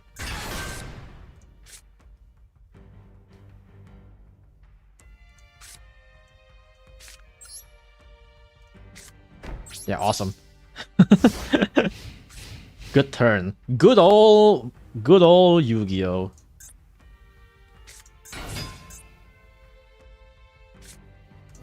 Of course you have polymerization. Destiny Hero Dominance. And they're gonna... Oh! They're not destroying my Neos, okay. This fusion summon card. The top... Wait, what? You look at the top 5 card of your deck or your opponent's deck, then place them on the top of the deck in any order. That's pretty funny. Fusion summon card is destroyed by battle or card effect. You can target 3 level 9 Destiny Hero with different names for your summon. Wow, 3, okay. Oh, thank you? Question mark? I can kill them with Neo Force, I guess. You can reveal one fusion monster, send one fusion monster, take to your graveyard. Target one level 4 lower hero monster in your graveyard. Special summon it. This is not a hero.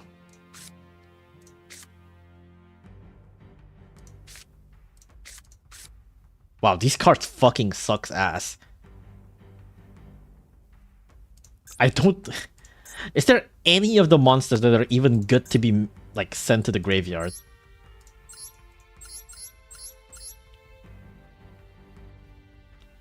But this card is add to the graveyard, add one Neo special. Well, I mean, this one can't. None of these wants to get fuck, oh, dude. What are we doing here?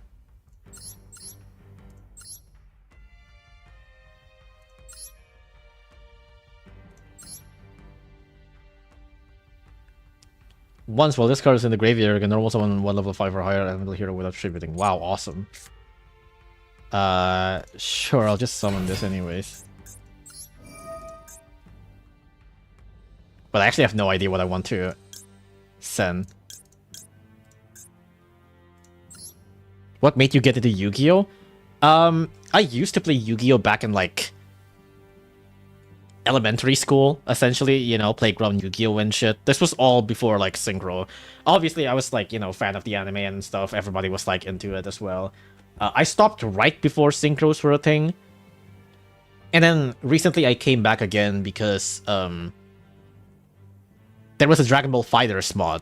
Dragon Ball FighterZ is it's a fighting game, Dragon Ball fighting game.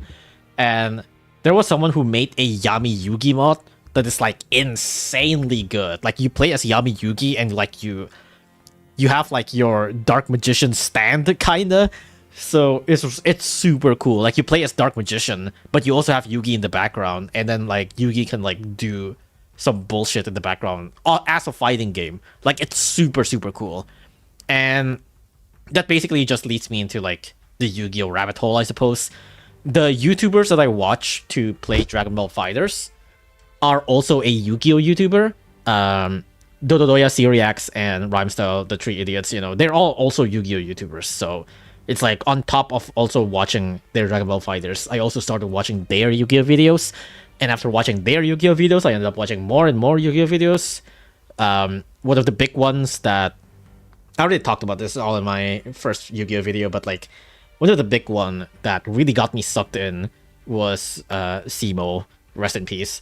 But yeah, his videos of like him and Raron talking about like explaining Yu-Gi-Oh cards and stuff was like really informative of me kind of like understanding on like what the, I guess, like modern Yu-Gi-Oh game state is like, you know? But yeah.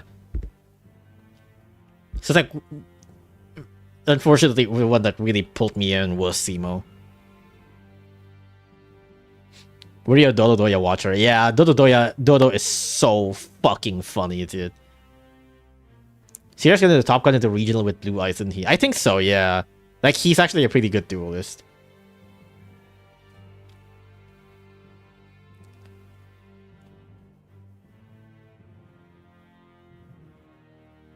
Prisma is decent. Which one's Prisma? You can reveal one for... Oh, wait. Oh, wait, you mean like... okay. Do I have one that mentions Necroshade?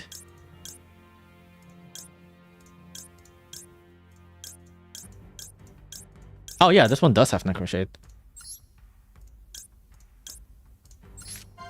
You know, just dump Necroshade. There we go.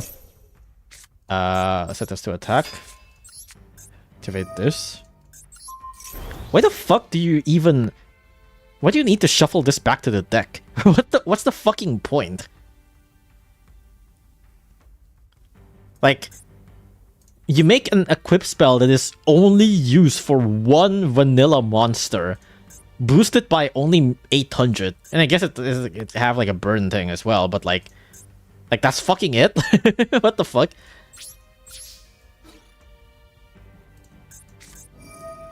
Of course.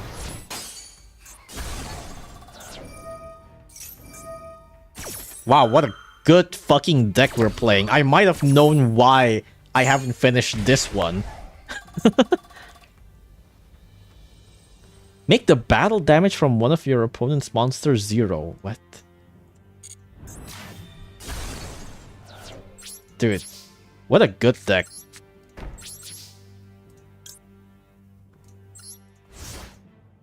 What an awesome, awesome deck this is. Wait, what? During your standby phase, this card's in your graveyard, especially summon it in face-up attack position in the opponent's side of the field. What? The fuck? The fuck is that for?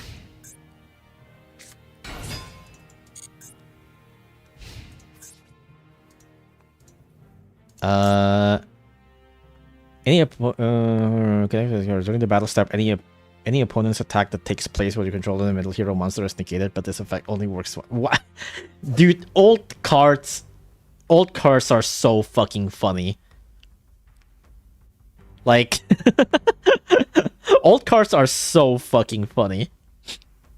Hey, what do you mean? Just say negate the attack, dude. What do you mean? But this effect only works once.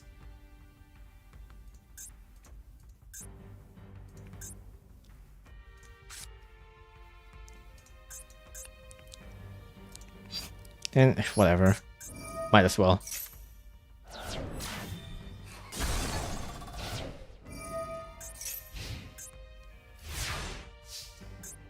Cool fucking brick of a deck. You can discard this card to add 1 Neo space from your deck to your hand. What is Neo space?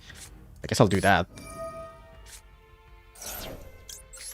Elemental Hero Neos and all fusion monster that mentions Elemental Hero Neos as fusion material gain 500 attack. Okay, fusion monster that fusion monsters that Elemental Hero Neos and fusion monster do not have. What? Fusion monster that mentions Neos as fusion material do not have to activate their effects during the end phase that shuffle them into the extra deck. Oh! Dude, this would have been nice like 1 turn ago.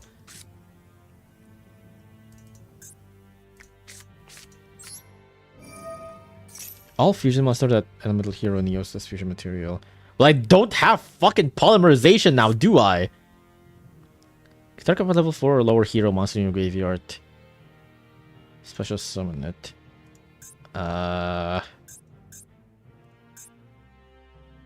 I can't summon Neo Space Connector, can't I?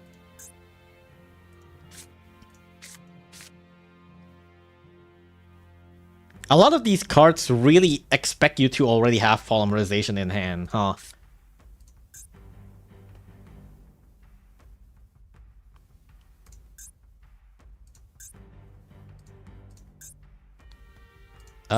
I guess I can special summon something if I dump it.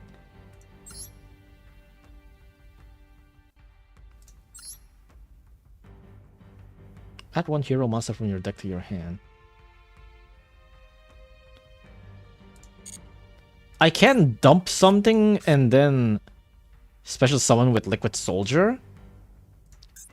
But is there anything that searches polymerization?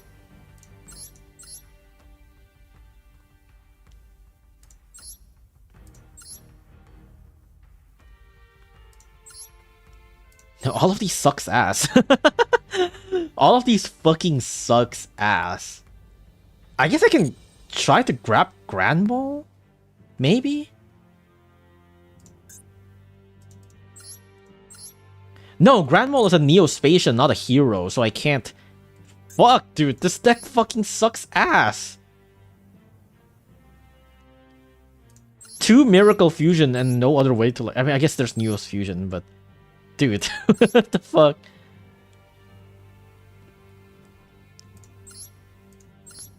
Add 1 hero monster.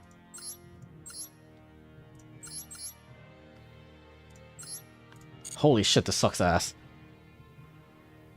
Blazeman searches Poly. No, I don't think they're here.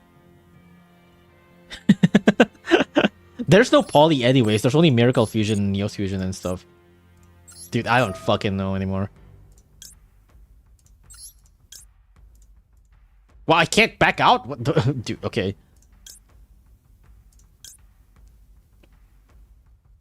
Sure, I'll just mill Bubble Man. For no reason at all.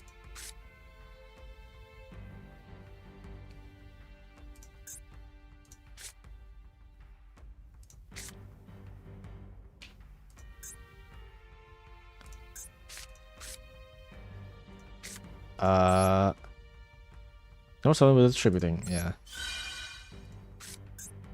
Just gonna attack with this. And then I'll just set this to defense. Awesome. Wow, old Yu-Gi-Oh! Is so fun, right? Ow. Ow. God, this thing is a draw machine too. What the fuck do I do with this?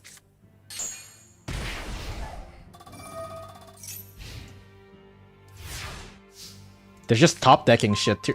Flute of Summoning Kuribo. Awesome. Scars on the field, destroy and send to the graveyard for the rest of the turn. You take no battle damage.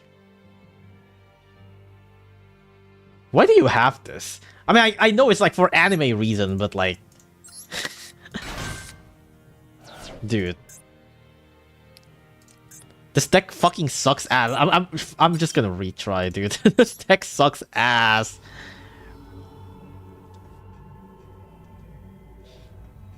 I think it's mostly just matched with the effects most cards related to Neos had in the anime.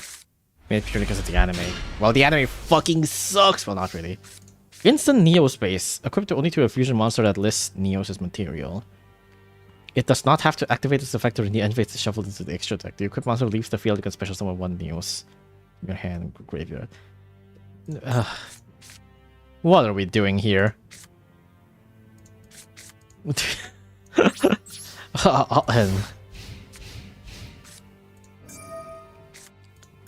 Dude, you have Destiny Hero Malicious and like Pot of Greed? What the fuck?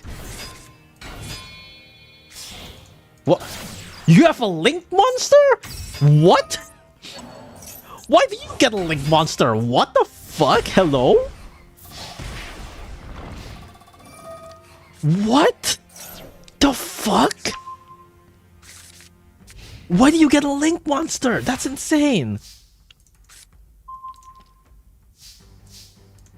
Especially on one fusion monster from an extra deck that lists exactly 2 material, including Neo Space, sending this monster. Actual nitrogen bomb for the cupping baby? Dude. I'm gonna summon a big guy and they're just gonna like Raigeki it or some shit. For fusion monster you control that lists Neos as material will be destroyed by the card effect. Shuffle the command is getting effect. Okay, Neo Space. And then Neos Fusion, I guess. I don't know what I can fuse, but... Oh yeah, this is also from deck. That's cool. Cannot special summon monsters. Target one monster your opponent control, return the target to hand.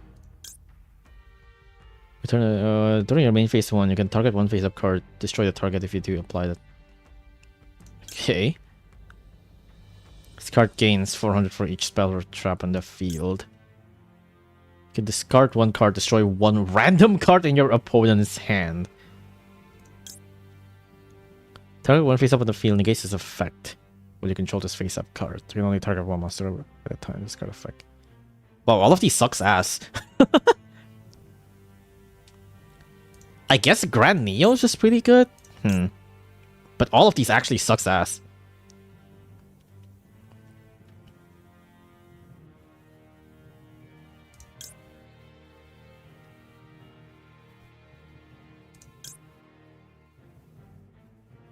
Destroy 1 random card in your opponent's hand. I guess Neos is also Aqua Neos is also not bad. But they also need to I need to hand rip myself to hand rip the opponent. Like, are we serious? I'm just gonna do Grand Neos. Wham. Set that back to hand.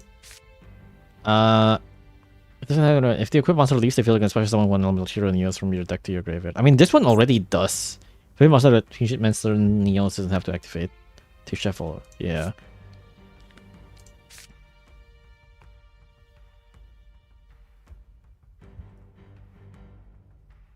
Special summon 1 elemental hero Neos from your hand, deck, or graveyard. Yeah, sure. I'll just put this anyways. I'm just gonna beat you up, I guess. Awesome. And then they're gonna make a really big guy, and then I'm gonna immediately lose. Fuck yeah. Wait, what?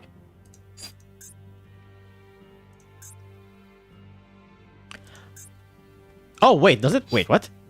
Oh, do I need to not? Oh, whoops. I was that not mandatory? Whoops, I shouldn't have clicked that. Well, I guess I wasted that. Target 1 was already control, banish the target. Oh my fucking god. Immediately they have an out for it. Immediately they have an out for it. Awesome.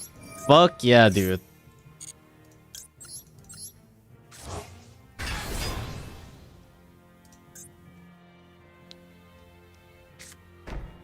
Real awesome.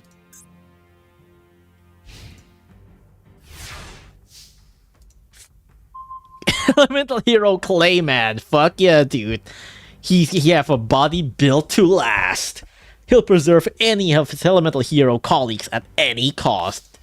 Fuck yeah, I love Elemental Hero Clayman.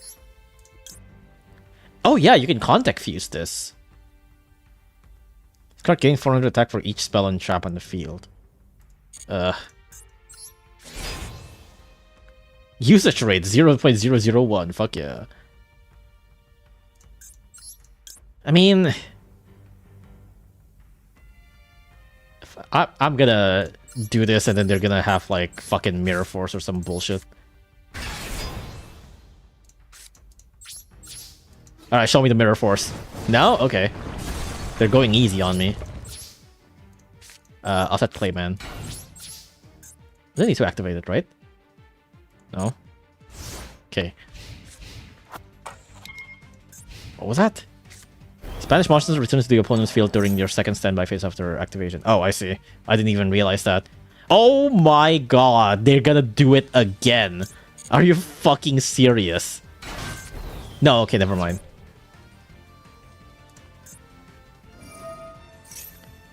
Place it on the top of the deck. Okay.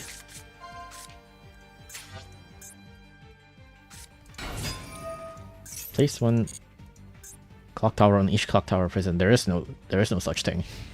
You're gonna attack Clayman, but this guy have a body built to last. Yeah, you know what? Maybe this bot is easy actually. Maybe this bot is easy. This because unfortunately for you, Clayman have a body built to last. What the fuck are you? Crashes into the stream with my army of Kuribos. Hello, I like trains. Gets run over by super heavy dreadnought rail custom cannon Gustav Max and then dust myself off. Awesome, dude. Someone's been playing against trains. Are you doing only solos? No, I'm just tired with online for today. So I'm just doing solo for now. Clayman solo. Fuck yeah. Set Clayman pass.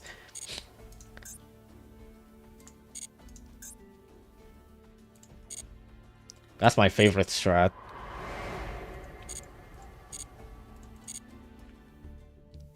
I do probably should, like, end soon anyways, too, but...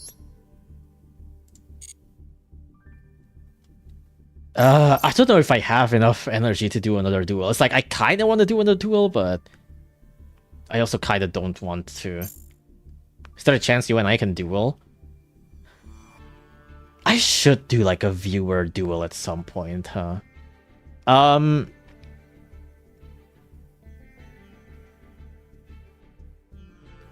don't know about right now, because I feel like if I... Okay, to be frank, it's like basically if I duel you right now, I feel like I'm gonna have to let a lot of other people duel me. You know, just to be fair. Like, I'll probably like have to like duel a lot of other viewers. But I don't really have enough energy right now to duel multiple people. Like, I only have like maybe one duel in me max. So...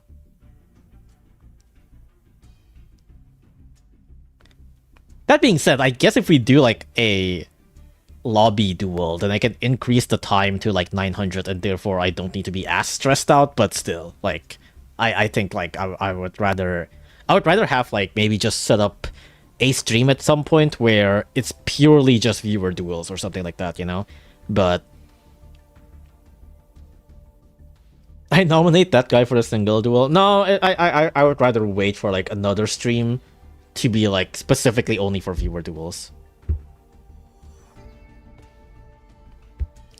You probably have to make like an event out of it. I mean, I don't know about event, but I think I would rather just make a specific stream for viewer duels, you know?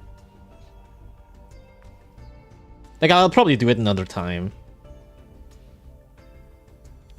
Right now, I don't think I have the enough energy to duel viewers. Mini jank tournament. I'll do one more online duel, and then that's probably it. Like, that's probably all I can do for tonight. It is already 1 AM. But I picked the right deck, right? Uh-oh, I'm against the ball. I'm against the Japanese ball. That's pretty fucked up. WCS qualifier top 10,000. Of course. Why am I always against these sort of people?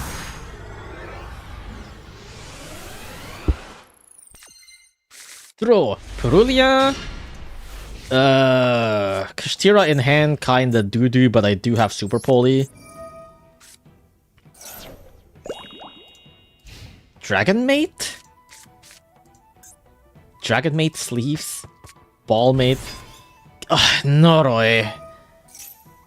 Okay, I'm sorry for activating Purulia, I guess. Now you're gonna get like a full combo because I fucking activated Purulia. But I guess like K9 does summon. Well,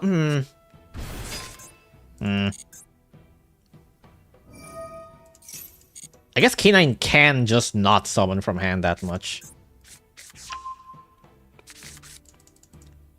And Super Poly is a little bit hard to use for K9 as well because they usually end on what's her name?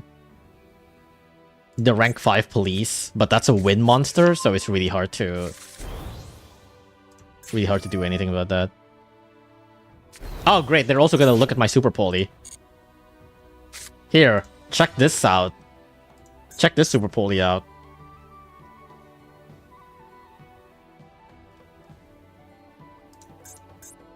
It's probably really easy to play around Super Poly with K9, right? Because I think your... What is this? I forgot what your name is. Ripper. Yeah, Ripper is wind. And the other card that they would probably end on is like Nash Knight, which is like water. It's like both of these are super hard to Super Poly. They're still checking my card.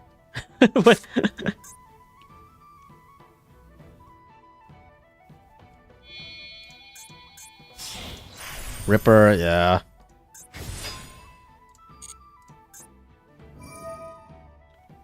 I'm sorry for activating Purulia.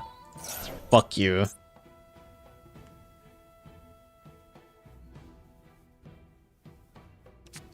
Getting punished for activating Purulia.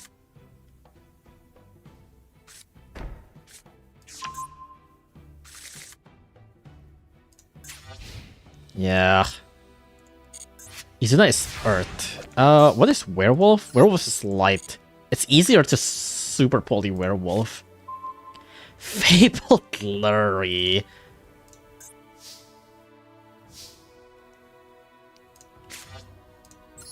I guess I can...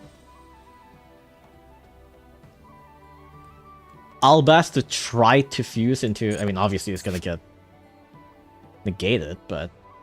Hand in graveyard, okay.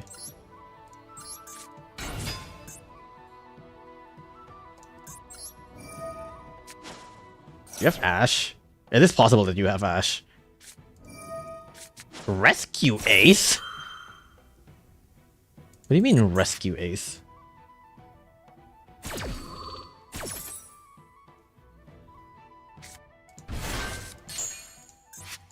Rescue Ace Fire Attacker. If a card is added to your opponent's hand except by drawing it, you can draw 2 cards, then discard 1 card. Oh, I see. Is that the only reason why?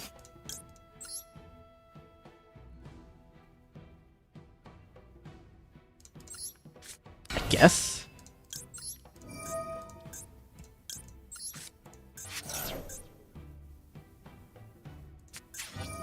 Can I force release?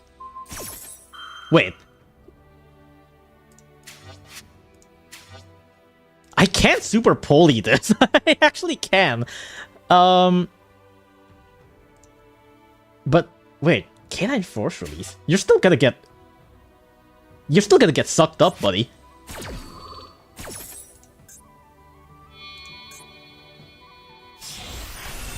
Like, I'm just gonna mirror jade you. What do you mean? Oh wait, right, because I forgot that also pops. I forgot that pops. I'm not gonna lie.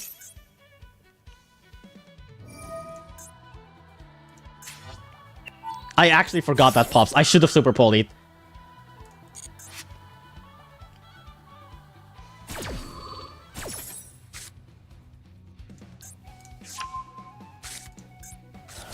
I genuinely forgot that pops.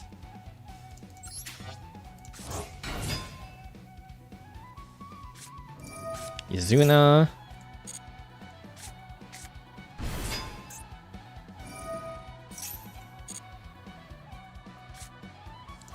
The only thing that I can do is normal summon White Princess into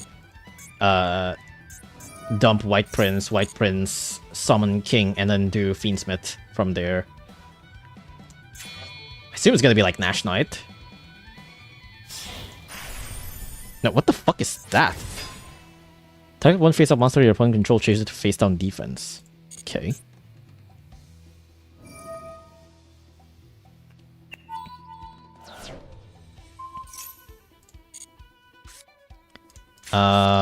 Yeah, I guess that's the only thing that I can do is do the thing that I say.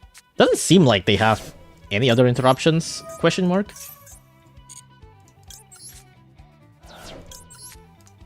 So I can do potentially Fiendsmith combo, but not great, but it's possible.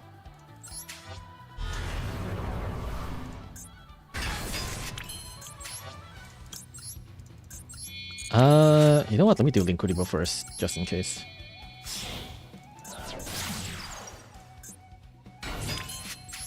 Wait, actually, can I tribute Fabled Luri with Linkuribo? That's something that I can do. Oh my god, I can! Wait, that's really funny, actually. Hell yeah. Ooh, I'm smart. Well, not really, but you know. There we go. So they trigger if I add a card to hand. Would I add a card to hand? If I milk Kit Kaloss, maybe?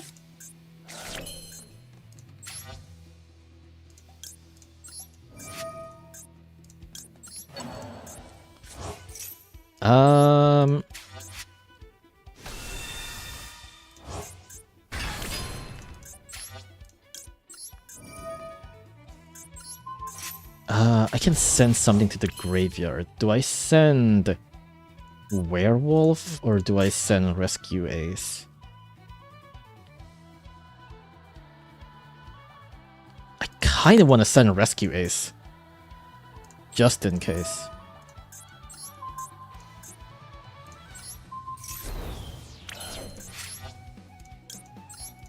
Okay, this and this. Use.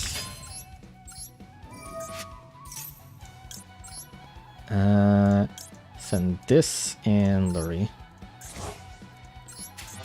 Lacrima. Lacrima activate. Summon Engraver. I almost pressed cancel. I almost pressed cancel. Then we do Pilgrim Reaper.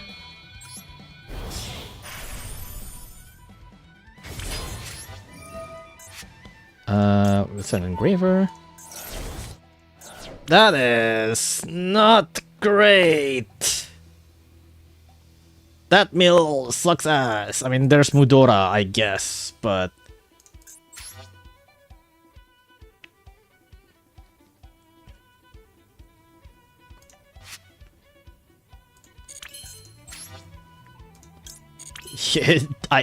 No tier card, no nothing, it's just... Huh.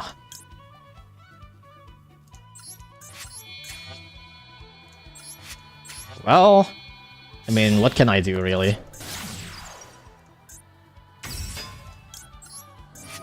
I guess I'll shuffle Engraver.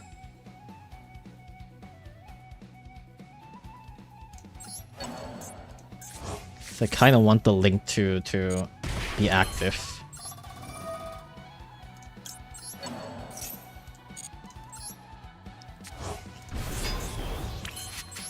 So that I can do this. This, you can target one face down card on the field, destroy it. Do I just kill Werewolf? I think I just kill Werewolf, right?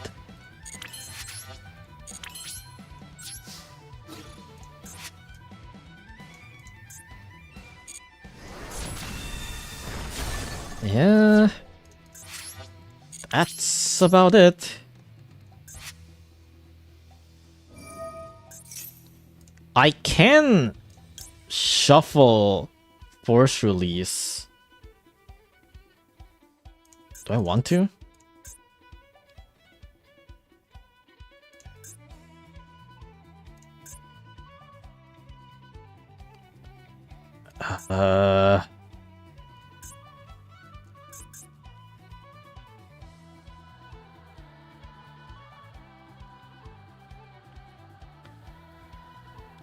I kind of want to...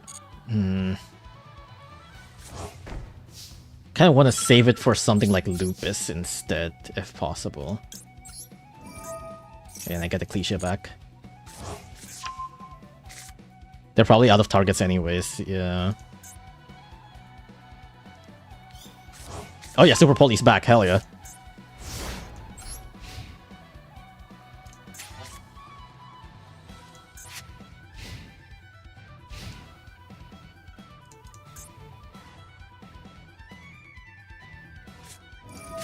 Shokal. Izuna. Okay, well.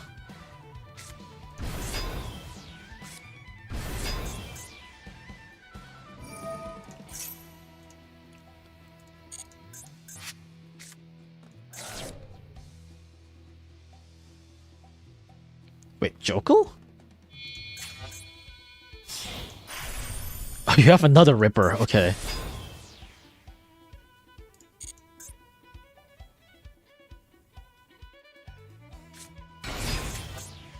VS Matt Love. Actually, I have no idea how they would be able to out my Lacrima.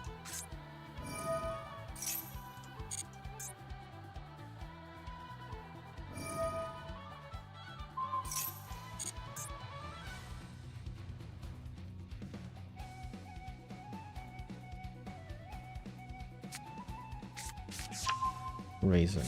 Destroy all other monsters in this card's column. I guess that can do it.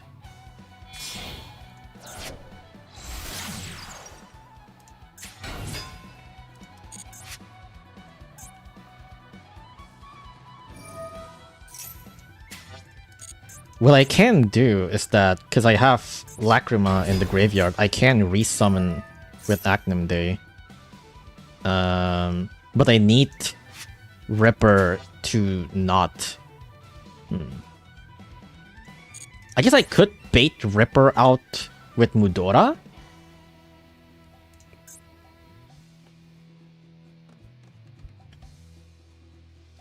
Ugh, it's so cold.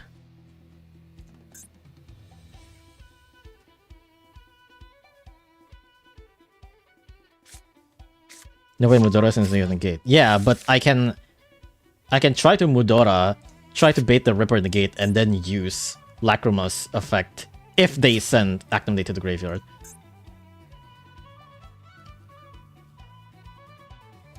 And that'll summon Lacrima back again. Wait, Battle Phase?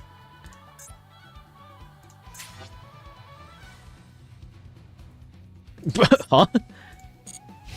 What do you mean? What are you doing here? What do you mean by that? Oh, this one doesn't target. I mean, I can still. Then that means then. Well, I guess you have Shax. If your opponent activates a monster in the graveyard, you can attach one card from target monster and you can destroy it.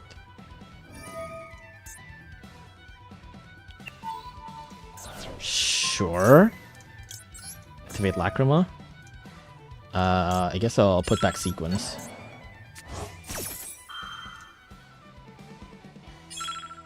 Also activate Lacrima. Get Acnum Day back.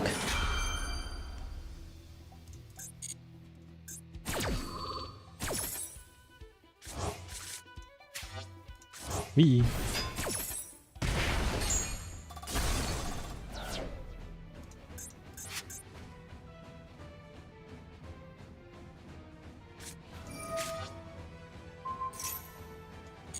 Okay.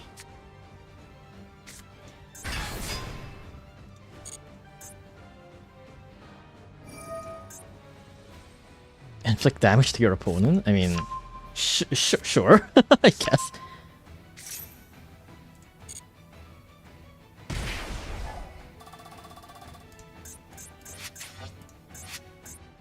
There is 2 dark monsters here on the field. There is multiple dark monsters here on the field.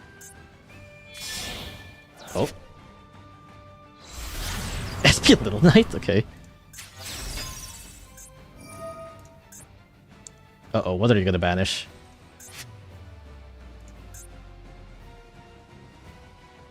Actually, what can they banish? I don't think there is anything good to banish. Because, like, if it's Lacrima or Acnum Day, then I can just dodge them.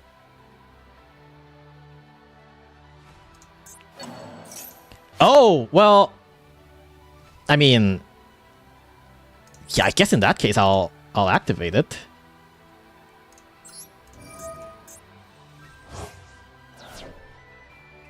I don't actually know what I want to shuffle. Ah, fuck. I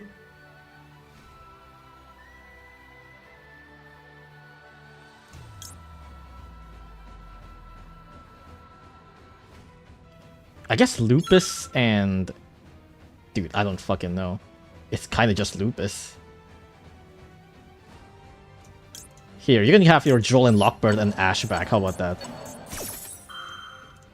I guess I could have shuffled back some of my cards as well, but I don't know.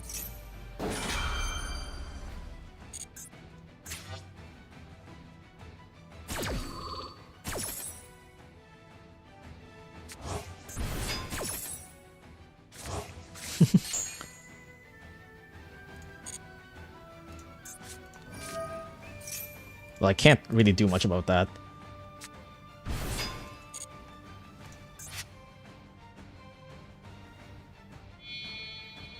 What are you making? Nash Knight?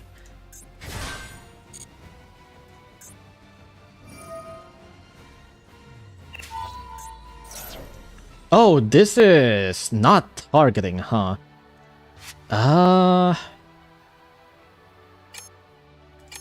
Fuck, I mean, yeah, I guess.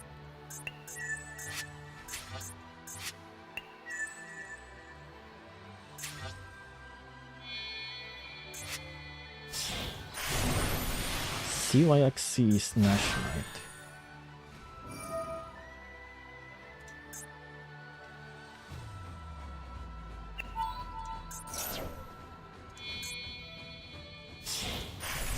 Umbral Horror.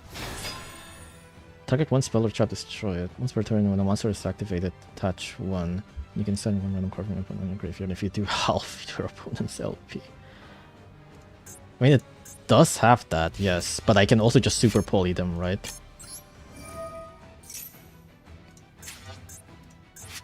Yeah, I can super poly it and SP probably.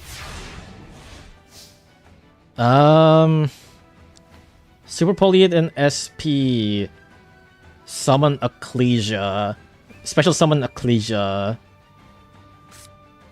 Ooh, white baking, that's really good. Or is it better to do Vanquish, Rock of the Vanquisher? Do I super poly Rock of the Vanquisher or do I super poly Umbral? I have to.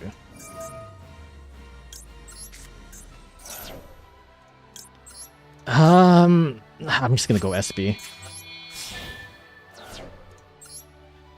Okay, let me think. So I can special summon Ecclesia, maybe normal summon a second Ecclesia, then just...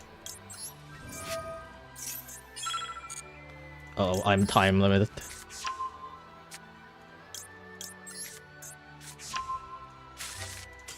Whoa, okay. Whew. Whew, okay, we're both on. Okay, no, they surrendered. Whew. Sheesh. Okay, I thought they ran out of time. Oh my gosh. GG's. Battle Phase, interesting move. Yeah, I was also like, why did they enter Battle Phase that time?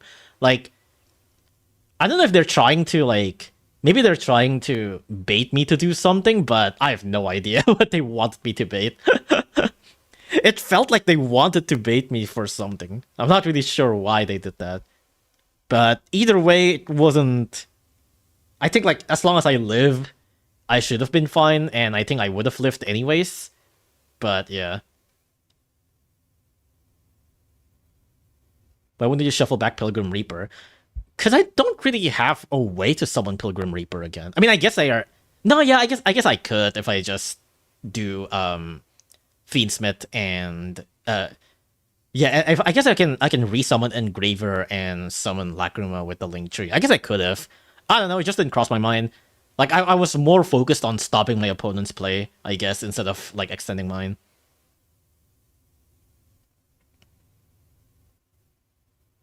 I'm not really sure why they also, like, release into Jax, though. I think that seemed kind of useless. Opponent clawed defeat from the jaws of victory. Yeah, I'm not sure why they, one, entered Battle Phase for some fucking reason, and two, force release their Ripper into Jax. Like, yeah, I don't fucking know. Got nervous with the board getting super pulled into Mud Dragon? Probably, but then they ended on 3 Dark Monsters on the field. Like, Jax is a win. Not Jax, sorry. Ripper is a win. Ripper is super difficult to super pulley. They really could have just end on Nash Knight and Ripper. And, like, that's already extremely difficult to super pulley. But then they ended on 3 Dark Monsters. SB Pass, fuck yeah. Would you consider Hekahan's Chimera as a meta deck? I don't know. I personally think they're cool, sorta, but I don't know. I think they're so far pretty troublesome from every time I fight them. They are pretty up there in terms of strength, but I don't know about, like, meta. I guess it's still relatively, like, they are pretty strong, so maybe they're, like, kinda, sorta, but probably not, like, the top, you know? What does it look like you're playing on Windows 7? Because it's funny. Chimera Heka is not 100% not a meta deck. I mean, yeah, but, like, so is, like, you know, Skull Servant tier branded, but it's still strong enough to win. Like, meta, it's like, how far do you consider meta? Is it just like tier 0 ones, or would you also consider like a slightly somewhat rogue deck potentially meta? I guess not really. I don't know. I guess it is more of a rogue deck than a meta. I don't know. Dude overextended with that CXC, yeah. I mean, I guess even if they ended on just the other CXC, then it doesn't really do anything on the field. Tier 2 and higher is N in my eyes. I don't know what the fuck is tier 2 at this point. Like I know obviously right now the biggest one is like Branded and KT, but I don't know what's like the other lower tier decks. I guess there's Sky Striker. Sky Striker literally won like 18-0. So I guess that's still meta. Godos is just a funny card in general. I think I saw someone mention that like they want to use... Godos is the one that like can special summon if the opponent adds a monster, adds a card to their hand, right? Yeah. I remember someone mentioning that they want to add Godos to their deck as like a hand trap, essentially. Radiant Typhoon Zodiac is insane. I did see, yeah, a lot of Radiant Typhoon with Zodiacs. I've been seeing a lot of Fairy Tales with Zodiacs as well.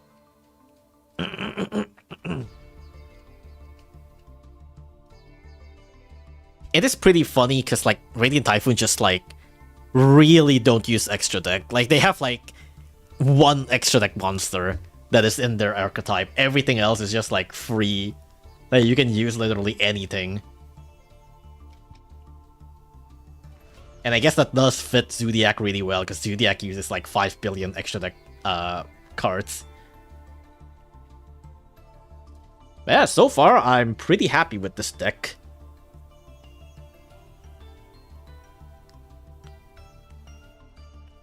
I am quite happy with this. Probably the only card that I really would want to maybe put is like Instant Fusion.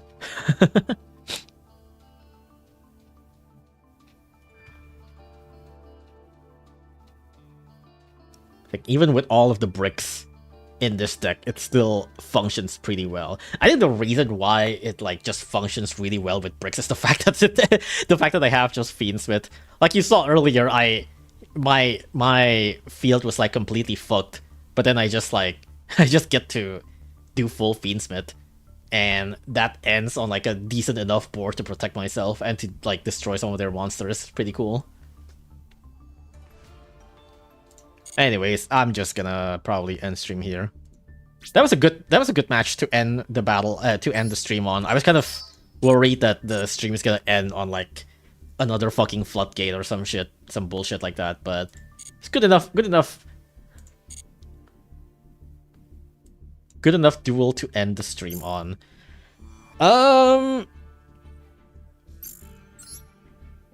Man, I can't wait to roll for Pumpkin. I really want to roll for Pumpkin. Maintenance notice from 11 to 3:30. Alright, yeah. Thank you for coming to the stream. I'm just gonna end stream here. That was a good enough set of duels. I did get stomped here and there, but it is what it is. But yeah, thank you for coming to the stream. I'll see you another time. Bye-bye. See ya. Bye.